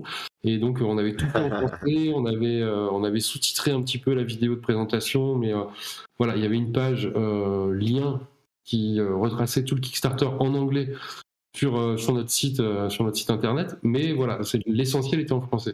Cette année, pour le deuxième KS, on a pris le parti inverse, c'est-à-dire comme on a morflé à grand coup de Covid, on s'est dit on va essayer de se développer un peu plus. Donc on a contacté les gens de Kickstarter, on va essayer de faire partie des Project We Love, mais il n'y a rien de sûr. On a fait tout le KS, toute la page est en VO, avec là pour le coup le lien direct vers la page traduite en français. Toutes les vidéos qu'on fait d'explications, etc., sont sous-titrées en anglais, et on va essayer d'aller toucher un peu plus la communauté hors hexagone. Ok. Sachant qu'on aurait dû la toucher avec le Salute, l'un des plus gros salons européens de la figurine. Et le problème, c'est qu'ils se sont barrés de l'Europe. Et résultat, maintenant, pour y aller, c'est très très galère pour nous. En fait, en tant que petite entreprise. On a fait une première fois le Salute. On a été super bien accueillis avec Briscard. On est retourné l'année suivante. C'était en plein milieu du KS de Carnage. Les 15 gars qu'on a eu, les 7 gars qu'on a eu en Angleterre, en fait, ont pledgé le jour du Salute devant nos vitrines. On montrait les figurines, les mecs disaient ah putain, mais où est-ce que je peux acheter ça, c'est pas encore dispo. Je vais non, mais si tu veux, sur ton téléphone, là tu peux pledger tout de suite, tu peux y aller. C'était en ce moment, il reste une semaine. Les mecs pledgeaient en direct. Et bah voilà, comme le Covid, 3 mois plus tard, on s'est pris le Brexit. Donc, ouais, c'est pas s'il est body Carnage, mais c'est pas cool. Il fait des double 1 même dans sa propre vie, quoi. Ouais, c'est ça. Il est des double 1 avec un seul dé, tu vois. Il est fort. Bah, est-ce que vous pouvez nous présenter ce fameux KS? Allez, on part sur le KS, c'est parti. Ouais, c'est en 2 minutes, ça va être compliqué. Hein. Non, regarde, là, t'as le droit de prendre un peu si on considère qu'on regarde 2 pour dire au revoir, on a 6 minutes pour parler du KS. On va essayer de le faire en 30 secondes. Le KS de Carnage, en fait, celui-là va présenter tout ce qui est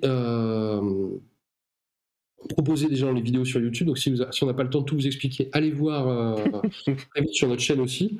Mais en gros, ce qu'on va faire, c'est qu'on présente une nouvelle façon de jouer. On aborde le mode bataille. Le mode bataille, c'est tout bête. C'est que là, pour l'instant, on joue vraiment dans de la pure escarmouche. 3 à 5 figurines chacun, sur des tables de 60 par 60. En mode bataille, en fait, on va jouer, on appelle ça un fer de lance en mode escarmouche. Chacun joue un fer de lance de 3 à 5 figurines. On peut monter à 9-10 selon les factions avec des figurines très faibles. Mais en gros, c'est ça, c'est 3-5 figurines. Et ben en mode bataille, on va jouer de 3 à 5 fers de lance qu'on va regrouper dans un host. Et donc, on va jouer une armée de, en gros, 15 figurines à peu près, selon ce qu'on décide. Alors oui, lui, tu joues en Fang, il met des milliers de larbins, donc forcément, il joue plutôt une trentaine de figurines. Mais on est sur à peu près un maximum, là. 30-35 figurines, c'est le max qu'on va jouer. En fait, après, le problème, c'est la table est trop petite, tu peux pas te déployer. Si tu joues plus de figurines. Et cette table, on va la doubler, donc on va jouer sur du 60 par 120 en affrontement 1 versus 1. Et du coup, ça va permettre beaucoup plus de stratégie, il y a des nouvelles compétences, des nouvelles actions, mais on va pouvoir gérer des flancs, on va pouvoir faire des oppositions, on va pouvoir faire des tas de choses qu'on pouvait pas faire en mode escarmouche, parce que quand tu as 3 filles et que tu en mets 2 à un endroit, la dernière, elle va pas gérer tout un pan de la map. Il n'y a pas aussi un seigneur qui est apparu dans les... Voilà, le seigneur de guerre, c'est que le Lost va être dirigé par un seigneur de guerre qui est n'importe laquelle de tes figurines, perso ou ce que tu veux, mais qui va avoir des pouvoirs en plus, puisque c'est lui qui va pouvoir... Déjà, il va apporter un marqueur et donc une activation supplémentaire, parce que comme tu vas jouer plus de figurines, tu vas pas toutes les jouer, sinon ça ferait des parties interminables. Parce qu'on garde le moteur de jeu principal, on joue avec les mêmes règles que l'escarmouche, mais on n'active pas toutes les figurines, on choisit lesquelles on va activer en fonction du nombre de marqueurs qu'on va déterminer au début du tour. Je passe rapidement là-dessus. Ça, c'est ce qu'on amène en règle dans le KS. Donc, il va y avoir un livre qui explique le mode bataille, qui va présenter aussi la faction des Tembo, parce que ça, c'est une nouveauté du KS. La faction des Tembo, c'est en gros des éléphants et des gazelles. On les découvre dès le premier roman, mais on les voit encore plus dans le tome 2. C'est une faction de pacifistes au départ. Les éléphants, en fait, étaient les gardiens de la paix dans Safar. Ouais, on a une petite idée dans le bouquin de règles. On a quelques concepts qui nous montrent un peu les Tembo. C'était les gardiens de la paix et ils se sont retirés parce qu'en fait, ils ont trouvé que les autres étaient trop cons, ils n'arrêtaient pas de se mettre sur leur rable quoi qu'il arrive. Et donc, ils se sont dit, nous, on se barre en forêt, faites ce que vous voulez, tapez-vous dessus, et puis on verra plus tard. Et puis les petits goons, notre copain Alaric, le petit héros des romans, un jour vient les voir en leur disant voilà, c'est la misère, donc il faut que vous m'aidiez. Et ce qui s'est passé, c'est que du coup, les Tembo se sont dit allez, on rempile et on va aller calmer tout le monde. Et donc, ils rentrent dans le conflit bien malgré eux pour sauver les goons qui au final sont plus ou moins des pacifistes aussi. Et Et donc là, on les propose. Alors ce qui va se passer, c'est qu'on va proposer 4 figurines de Tembo pendant le KS, donc 4 gros éléphants. C'est des figurines sur socle de 80 et qui feront entre 15 et 17 cm. Pour vous donner une idée, ça fait déjà du bon Big Jim. Et les kémistes, en fait, qui sont les gazelles, mais qui vivent ensemble en harmonie avec les Tembo, qui font partie de la même faction, sont des petites gazelles qui sont beaucoup plus graciles, un peu à l'instar du physique des Fang, qui vont être de taille plus modeste, mais vraiment féminines, vraiment dans des poses assez dynamiques, etc., qui sont vraiment quasiment l'opposé des Tembo. Donc ça, 4 figurines aussi qui seront proposées au KS. Parallèlement à ça, il va y avoir aussi les montures pour les factions existantes. Donc tous ceux qui jouent déjà une faction ne vont pas être en reste parce que il y a les quaggas, donc les zèbres. Je parle avec. C'est très rare que je donne les espèces, mais là il faut appeler un chat, comme on dit. Donc les quaggas sont les zèbres qui sont les montures des carnes et puis de certaines filles de la Guilde Noire. On en voit un petit sur le flyers. Les kénodes qui sont des rhinos à poils laineux, ceux qui connaissent Games imaginent très bien un rhinox, mais ceux qui connaissent la taille des kérops pour Carnage imaginent très bien la taille de Voilà. Voilà, donc quand tu vois la taille d'un mec comme Tarsak, là, imagine-le sur une monture que... Non, c'est monstrueux. Il y a quelques concepts qu'on a déjà diffusés là-dessus sur notre page Facebook et puis sur les réseaux. Les goons, les gnous vont avoir des... Je sais pas si les gens connaissent, mais les montures sera des mochères qui sont en fait issus de l'espèce qu'on appelle les potas mochères. En fait, c'est des cochons sangliers avec des longues oreilles poilues. C'est plus comique et ridicule qu'autre chose, mais c'est très efficace. Et les Fang, elles n'ont pas de monture parce qu'elles n'ont jamais réussi à s'entendre à pas la bouffer et juste monter dessus. Et donc, en fait, les Fang ont joué un tour pendable que vous découvrirez dans le tome 2 à une autre faction qui viendra plus tard qui s'appelle les Lycans. Et les Lycans, en fait, sont les Lycaons qu'on connaît, donc ces espèces de chiens de savane un peu bariolés avec des grandes oreilles. Elles les ont transformés en espèces de chiens de guerre et donc ils sont descendus de bipèdes à quadrupèdes et puis ils vont se battre comme des chiens pour elles. Donc elles vont être maîtresses dominatrices des Lycans. Et ça sera les aliénés, un nouveau type de figurine. Donc voilà tout ce qui arrive en tant que figurine, en tant que règle dans le KS. Et ça, c'est tout ce qu'on va vous proposer avec plein de stretch goals, plein de choses. Énorme. 21 mai au 21 juin. Alors, en résumé, un nouveau mode de jeu, le mode bataille, une nouvelle faction avec les éléphants et les gazelles, des montures pour les factions existantes, les chiens pour les fangs, et voilà. Ça va être un nouveau grand livre, pas moins de 17 figues en tout cas au démarrage, des objectifs, des éléments de décor, pardon, et des marqueurs de carcasse, parce que dans le Carnage, quand on meurt, on laisse sa carcasse sur le sol et elle peut servir en jeu encore. Et donc là, en fait, ce qui va se passer, c'est que dans les règles de bataille, et pour l'escarmouche ensuite, en tout cas dans le bouquin de bataille, les marqueurs de carcasse, de Tembo, de Kielod, etc., vont avoir des vrais pouvoirs en jeu, vont pas être seulement dévorables et pillables, mais vont apporter d'autres bonus. Et donc ça aussi, c'est un truc qu'on développe dans les règles, et c'est aussi des éléments importants du KS. Ok. Là, si on participe au KS, on achète la totalité des trucs, ou les 5 trucs que tu viens de citer, Gwen, ou est-ce qu'on peut sélectionner ce qui nous intéresse le plus? Comment vous avez prévu en fait que les gens... Alors le KS, en fait, soit tu vas pouvoir effectivement pledger pour acquérir juste ce qui t'intéresse, soit tu vas pouvoir pledger sur des offres. Par exemple, il y a l'offre juste avec le bouquin du mode bataille, il y a une offre avec tous les Tembo, une offre avec toutes les kémistes. Mais après, tu peux prendre les figurines à l'unité si tu as envie, sachant que toutes les figurines déjà existantes seront à prix réduit pendant le KS. Disponible en add-on à des prix préférentiels, donc moins cher que sur notre site. L'idée, c'est qu'on s'est dit, voilà, pour celui qui va découvrir le jeu, on va faire une offre toute bête, qui s'appelle l'offre découverte. En gros, un starter, c'est 69 €, tu as de quoi jouer à l'heure actuelle. Et bien là, cette offre-là, l'offre découverte, ça va être 69 €. Mais gratuitement, tu choisis l'un des 5 starters existants. Gratuitement, en plus, tu peux ajouter 30 € d'add-on de ce que tu veux, des décors, une figue en plus, des marqueurs de carcasse, le bouquin, ce que tu veux. Tu as 30 € d'add-on offert avec le starter. Ça, c'est l'offre vraiment si tu as envie de découvrir le jeu. Ok. Il y a l'offre, comme disait Gwen, érudit, où tu achètes juste le bouquin si tu as envie de te mettre à jour sur les règles. Il y a ensuite une offre qui est prévue par gars et par faction, c'est-à-dire que si le mec il joue que Karn, et ben, il peut avoir une offre écuyer où il va choisir juste une monture et un cavalier Karn. Ou s'il joue Kérops, pareil pour les Kérops, pareil pour les Goons. Il y a une offre où tu peux acheter juste les 2 licans différents qui vont être proposés. Et puis après, pour les Tembo, soit tu achètes, tu as une offre avec les 4 Tembo, soit tu as une offre avec les 4 Kémistes, tu as envie de jouer full éléphant ou full gazelle, soit tu as une offre avec toute la faction qui sera disponible, donc les 8 figurines ensemble.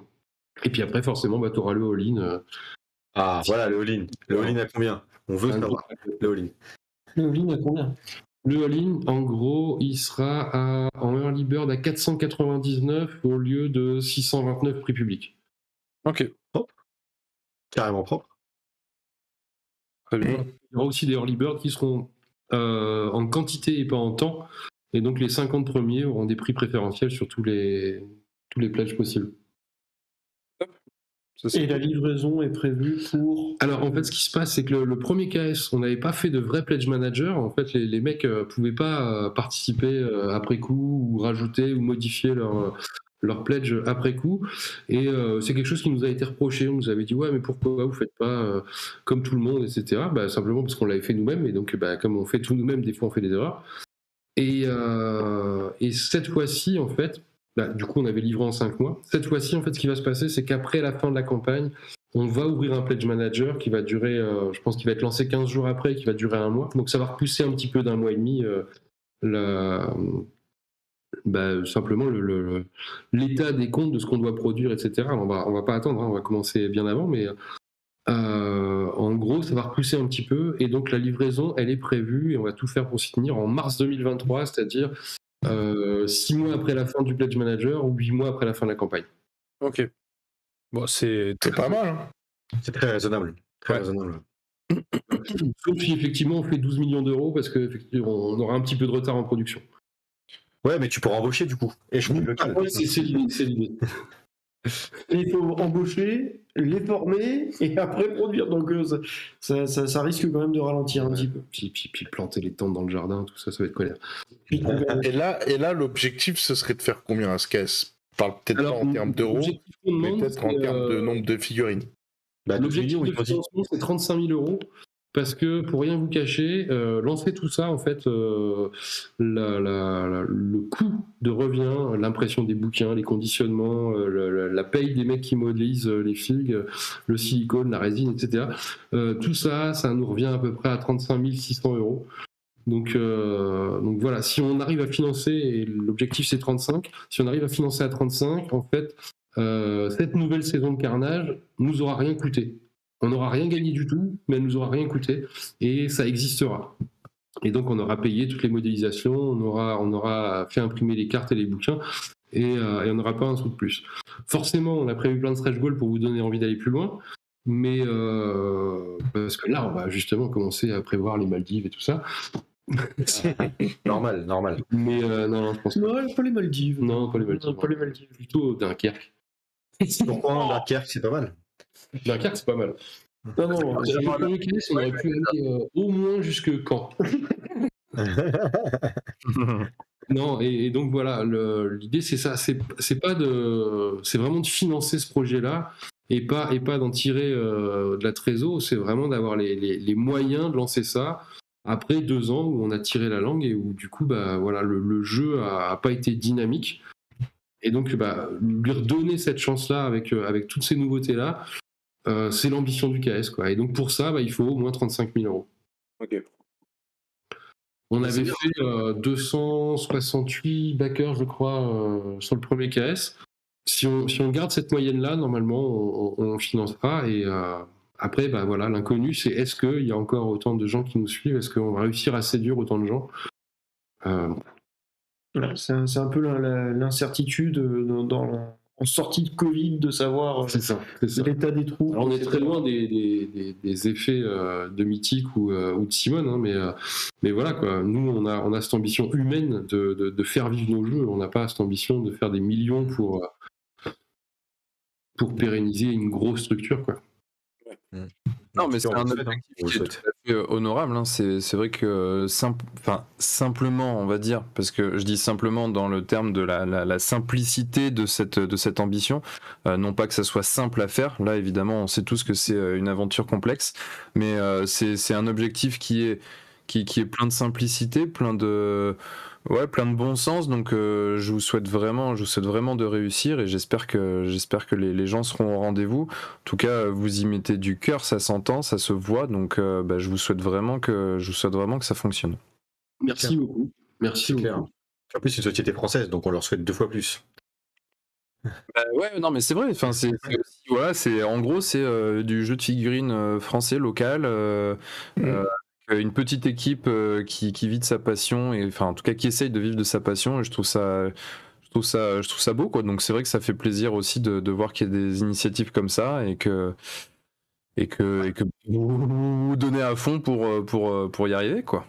Bah, Ça fait merci 10 ans. beaucoup. Enfin, vraiment, c'est ça. Ça fait 10 ans. Et en toute sincérité, on essaye de vivre de notre passion. Et donc, on n'a pas envie d'être millionnaire, mais on a envie d'avoir du plaisir à aller bosser. C'est juste ça. Puis les pâtes sans beurre, ça commence à être dur quand même. Ouais, c'est ça. Ah, les potes d'il y a 3 jours là. Ah, je reçois un texto de ma chère et tendre qui me dit que j'ai oublié de parler des battle mats qui seront au KS aussi. C'est une add-on importante. Les battle mats, en fait, on a fait des tables, ceux qui nous connaissent ou qui nous ont déjà vu en salon savent qu'on fait des tables en 3D qui sont assez Volumineux. marquantes, volumineuses, enfin voilà. Et donc on a fait deux nouvelles tables, double tables différentes, et en fait on va les transformer en battle mat néoprène double face. Et donc on proposera ces battle mats qui du coup seront recto verso et adaptables de plusieurs façons différentes. C'est-à-dire que tu pourras les tourner pour avoir avec les mêmes deux mats faire 4 ou 5 tables différentes en les tournant, en les mettant à 90 degrés, 180, etc. Okay, Voilà, top. c'est génial. Un truc sur lequel on s'est un peu pris la tête pour que en 3D ça fit, pour que sur Photoshop ça fit, etc. Pour les tables marquantes, si vous allez sur notre chaîne YouTube de TGCM, vous verrez une vidéo où il y a un trébuchet fonctionnel. C'est une table en fait. C'est une table de jeu. Voilà, le trébuchet où on tire avec des œufs Kinder remplis de plomb. C'est celui que tu présentes sur les salons, celui qu'il y avait à l'Octogone. Oui, tout à fait. C'est le trébuchet spécial pour les gens qui nous embêtent. Pour sniper la concurrence de moi. C'est vrai que les tables, elles sont magnifiques. Voilà, tiens, bah, typiquement, voilà. Voilà, celui-là, exactement. Voilà.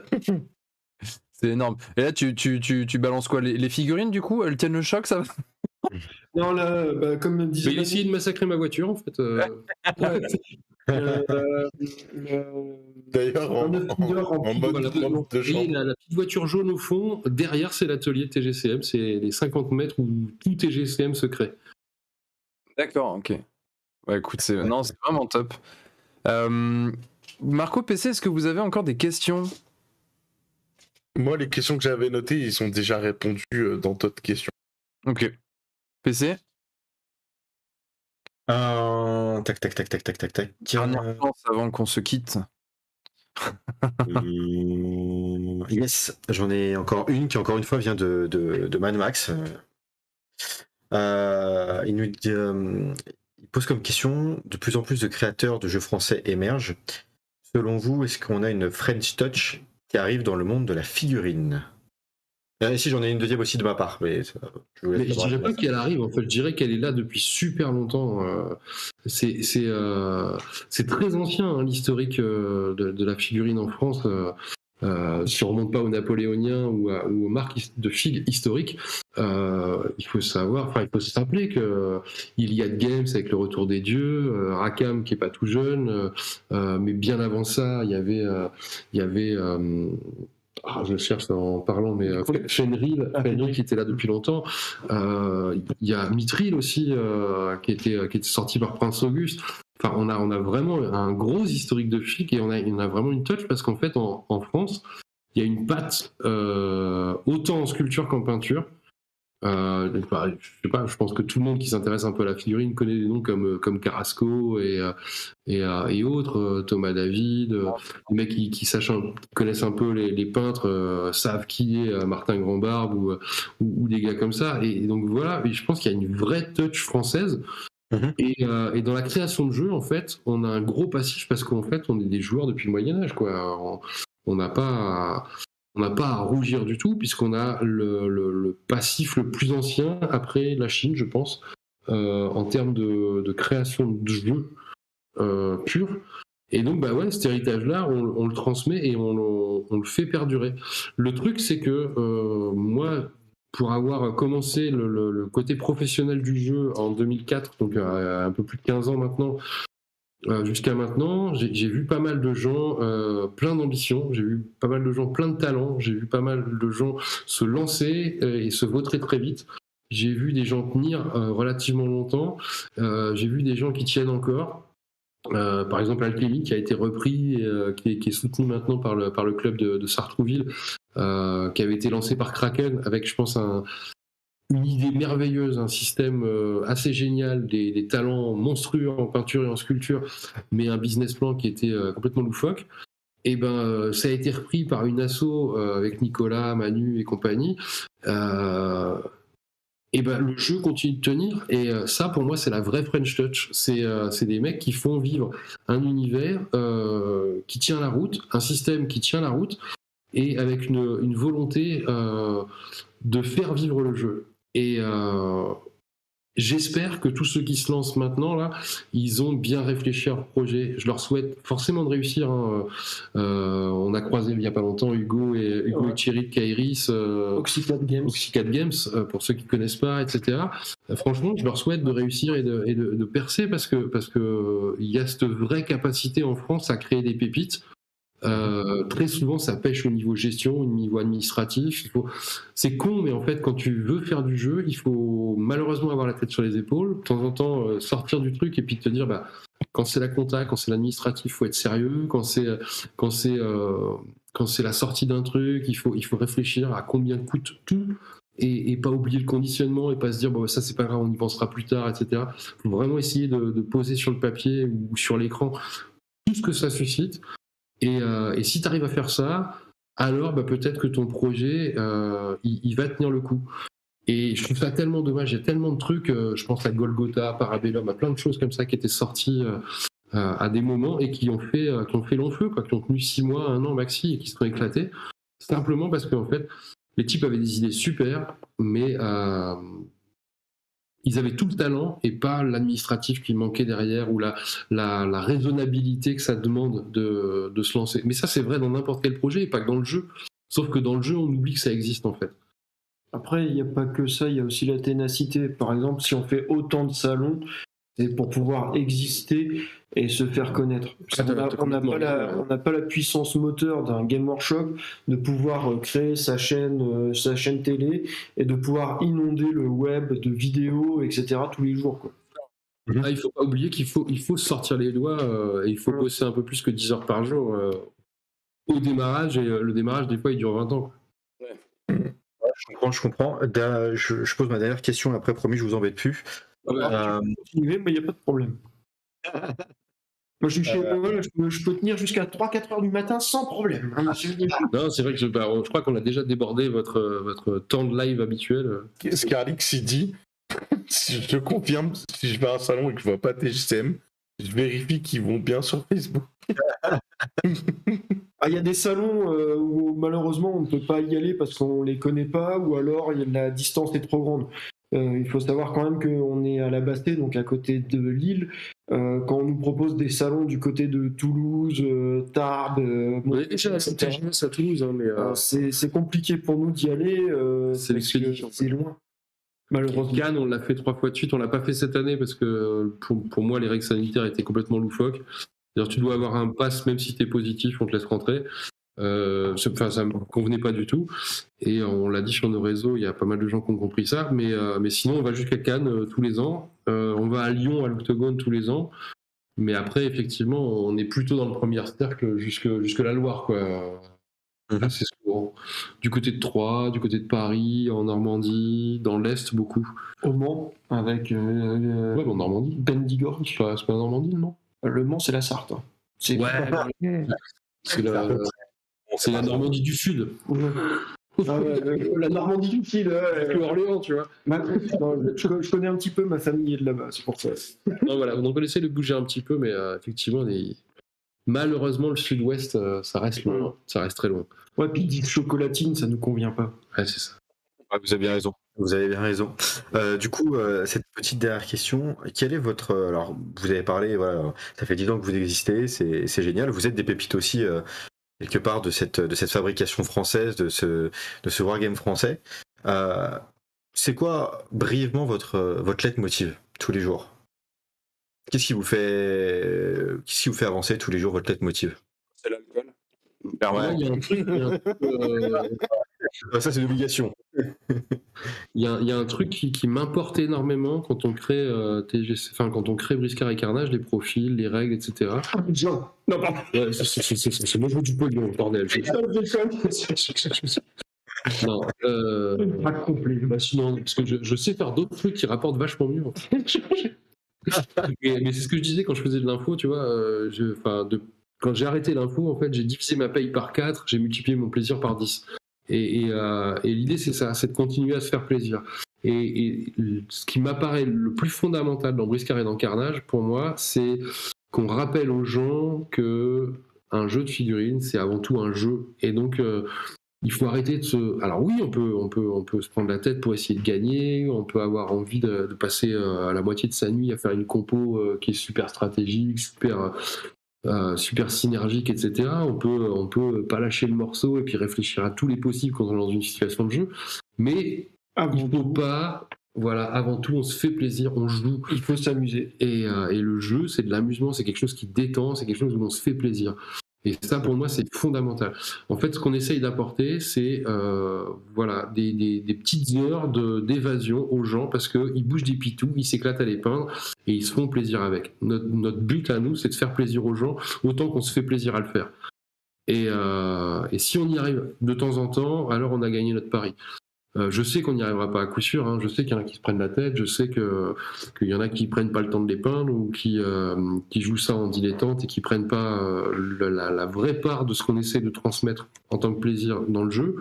Mais moi, c'est mon ambition en tout cas. Par exemple, il y a 2 semaines, le tournoi qui a eu à Roland-Pont, à côté de Langres, il y avait 17 joueurs qui venaient d'un peu partout en France et ils se sont éclatés pendant toute la journée et ça a été un pur bonheur d'être avec eux parce qu'on a vu des communautés qu'on n'avait pas eu l'occasion de voir, une communauté qui est du côté de Charquemont, la communauté des jeux du plateau. Et on a passé une excellente journée parce qu'ils se sont éclatés sur Briscard. Voilà.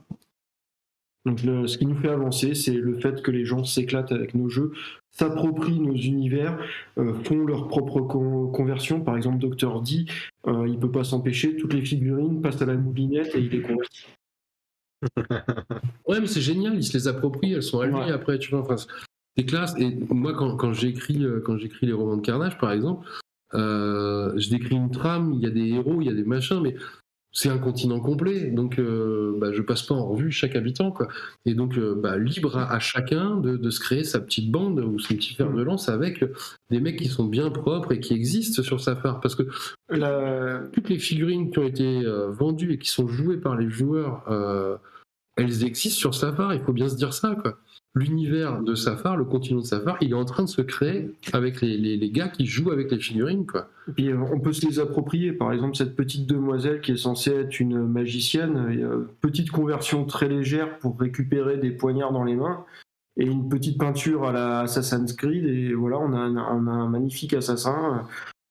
Enfin, voilà. Le but, c'est vraiment de s'amuser, s'éclater, s'approprier les figurines. Si on a réussi à faire, je sais pas, rêver ne serait-ce que 10 gars avec ce qu'on a créé, on a réussi notre coup, quoi. Ouais. Je suis sûr que c'est le cas. Vous en avez fait rêver plus. Moi, je suis dans un groupe Facebook de la ludothèque de Gifs-Rivette et il y a un groupe de Briscard et toutes les semaines, j'ai au moins un salut les flibustiers, comment ça va? Aujourd'hui, j'ai préparé mes crocos. Ah non, mais moi, en fait, je vais en faire de la chair à pâté avec mes cochons, on va faire des chaussures. Enfin bref, les gars, ça se taille. ils sont à bloc dedans et en fait au final c'est cool, ça crée du lien. Ce samedi on va piller du coffre, voilà, enfin tu vois, ils sont vraiment dans cet aspect de campagne narrative. Samedi, par exemple, à Buchères, là, ça va être un tournoi 100% dodo. C'est-à-dire que toutes les parties vont tourner autour de la bête emblématique de Briscard, le dodo. Et donc, ils vont devoir les chasser, les remettre dans le parc, en faire leur mascotte, etc. Enfin, ils vont s'éclater ou se faire éclater par les dodos. Ouais, de bonne chance. mais ouais, c'est vraiment ça. L'esprit, c'est vraiment ça, quoi. Qu'on se fasse tous plaisir. Écoute, franchement c'est top. Que dire de plus? En gros je l'ai déjà dit, c'est vraiment j'espère sincèrement que ce KS va relancer la machine, que vous allez pouvoir vous projeter encore quelques belles années devant pour pouvoir poursuivre ce beau projet, ces beaux projets, parce qu'il y en a quand même pas mal qui sont dans votre... Dans les cartons qu'on garde pour l'instant. Pardon, j'ai pas entendu. Je dis, il y en a tellement dans les cartons qu'on peut pas sortir pour l'instant. Forcément, quand on est une petite... De temps et de moyens. C'est vraiment toujours le cas, donc... Il y a HMTV qui me demande si j'ai prévu d'en peindre en vidéo. Oui, j'ai prévu de peindre un Karn en vidéo et je vais tout faire pour que la vidéo sorte au moment du KS. Donc moi aussi je dois peindre. Marc et Marco aussi. Voilà, comme ça vous en aurez plusieurs. Est-ce que c'est possible d'avoir un lien? C'est Cheonji Wang qui demande bonsoir, est-il possible d'avoir un lien? Alors le KS pour l'instant n'est pas encore sorti, c'est le 21 mai. Par contre oui, il y a le site, Aventurier des Jeux nous met tgcmcreation.fr. Comme ça, il y a aussi la page Facebook sur laquelle il y a beaucoup d'informations. Et tapez bien .fr pour être sûr d'arriver chez nous. Et si vous avez envie de voir toutes les filles de Carnage pour vous mettre l'eau à la bouche pour le KS, vous allez sur Carnage, KHARN-AGES.com et là en fait, comme c'est écrit derrière Marco, voilà, mais sans les accents pour le site .com, et du coup vous allez avoir toutes les figurines existantes, ou quasiment toutes, on est en train de les mettre au fur et à mesure là, quasiment toutes les figurines existantes en vidéo en 360 pour que vous les voyez réellement avec la petite pièce d'€1 à côté pour que vous fassiez une idée de la taille, etc. Donc c'est un bon moyen de découvrir toute la gamme. Voilà, c'est ça. Non mais c'est cool, franchement c'est vraiment top. Voilà, on vous souhaite vraiment tout le meilleur pour le KS qui arrive, et puis même avant ça, hein, pour les tournois que vous organisez, pour toute l'énergie que vous mettez dans ce projet qui est TGCM, et les deux jeux plus les livres, plus les choses qui arrivent, parce qu'on sait que, comme tu le dis, vous en avez dans les cartons dans la tête, donc c'est sûr que ça va venir. On a sorti Chasse Party l'année dernière, un petit jeu de société dans l'univers de Briscard. On est en train d'en préparer en parallèle dans l'univers de Carnage. Ok. On se diversifie, on fait pas que de la figurine. Mais du coup, tout ça, c'est à découvrir sur les salons, parce que vous êtes, comme on le dit depuis tout à l'heure, et notamment dans le chat, Scarlix qui le confirme, vous êtes sur le plus de salons possible. Donc voilà, dans le chat, si vous voulez rencontrer Gwen et Manu, n'hésitez surtout pas à vous balader sur les salons de jeux et de figurines. Vous les rencontrerez probablement. Merci. Marco, est-ce que vous avez un mot de la fin? Je souhaite le meilleur, les gars. Le meilleur. Voilà. Merci. Un grand merci. Moi, j'en suis sûr que vous allez réussir. Parce que vous êtes abordable. On peut discuter avec vous dans les salons. Vous êtes des passionnés. Et en plus, vous êtes des Français. Donc c'est bon. On peut y aller. C'est sûr que le français, c'est plus facile au niveau communication. I speak English also, but a little bit. My Taylor is rich. Ouais. C'est un peu près ça. Quand on reçoit quelqu'un comme ça, le mot de la fin, le vrai, lui revient toujours. Donc je vais vous laisser clôturer ce live, Gwen et Manu. T'es sûr, parce qu'il va prendre plus de 2 minutes pour conclure. Non, merci énormément à vous de nous avoir invités, puis de nous avoir permis de toucher d'autres communautés encore. Et voilà, croisons les doigts. Moi, ce que je rêve, c'est qu'on joue à Briscard et Carnage dans 10, dans 20 ans encore. C'est juste... J'ai un tout petit bout. si quand il aura notre âge, il peut y jouer, je serai le plus heureux des hommes. On sera plus là si. C'est pour ça. Scarlix a prévu d'acheter suffisamment de figurines pour les 10 prochaines années, donc écoutez, a priori, ne serait-ce que grâce à lui. Car Déjà, il a dit qu'il prenait le all-in. Hein. J'ai vu qu'une personne avait dit qu'il avait commandé et qu'il regrettait de ne pas avoir pris une deuxième commande. N'hésite pas à préciser si tu repasses une commande qu'on on peut combiner les commandes. C'est-à-dire qu'il met un message et on pourra mettre ensemble les commandes. C'est vrai, le dernier avantage de tout faire nous-mêmes, c'est que si la commande est passée avant 14h, elle est envoyée le jour même. Ok, d'accord. Bah écoute, c'est. Je crois que Scarlix va se faire plaisir. Bon bah écoutez, merci les copains en tout cas. Merci à tous. Merci à vous. Bon bah PC Marco, merci pour cette émission, pour vos questions, et puis bien sûr Gwen et Manu, merci du temps que vous nous avez accordé, de toutes ces explications. On vous souhaite le meilleur, et puis de toute façon on se donne rendez-vous au plus tard le 21 mai pour voir comment se passe tout ça. Carrément. Et si vous avez des questions, n'hésitez pas, on a Discord, on a Facebook, etc. On essaye d'y répondre plus la chaîne YouTube. Donc on essaye d'être assez disponible sur les réseaux pour répondre aux questions. Yes, c'est super. Sur ce, on va vous laisser les copains. Merci à tous d'avoir partagé ce moment avec nous, et puis je vous dis à très bientôt. Alors, avant de partir, est-ce que vous savez, PC, Marco, ce qui est prévu là dans les jours qui viennent sur la chaîne? J'ai pas pensé à regarder. Je ne sais plus si. Est-ce qu'il y a rien? Je crois qu'on est le dernier live de la semaine, non? Ah oui, pour la semaine, oui. Mais après ça, c'est la semaine. Ok, donc du coup, c'est quoi? C'est lundi prochain, carte sur table? Sur table, il me semble qu'il y a le Ludic Squad. Et je pense qu'il y a, c'est sûr, non, il y a un jeu, il y a un live peinture le jeudi aussi. Ok, et ben voilà, du coup, les rendez-vous sont pris. Sur ce, on vous dit à plus. Ciao tout le monde. Ciao les amis.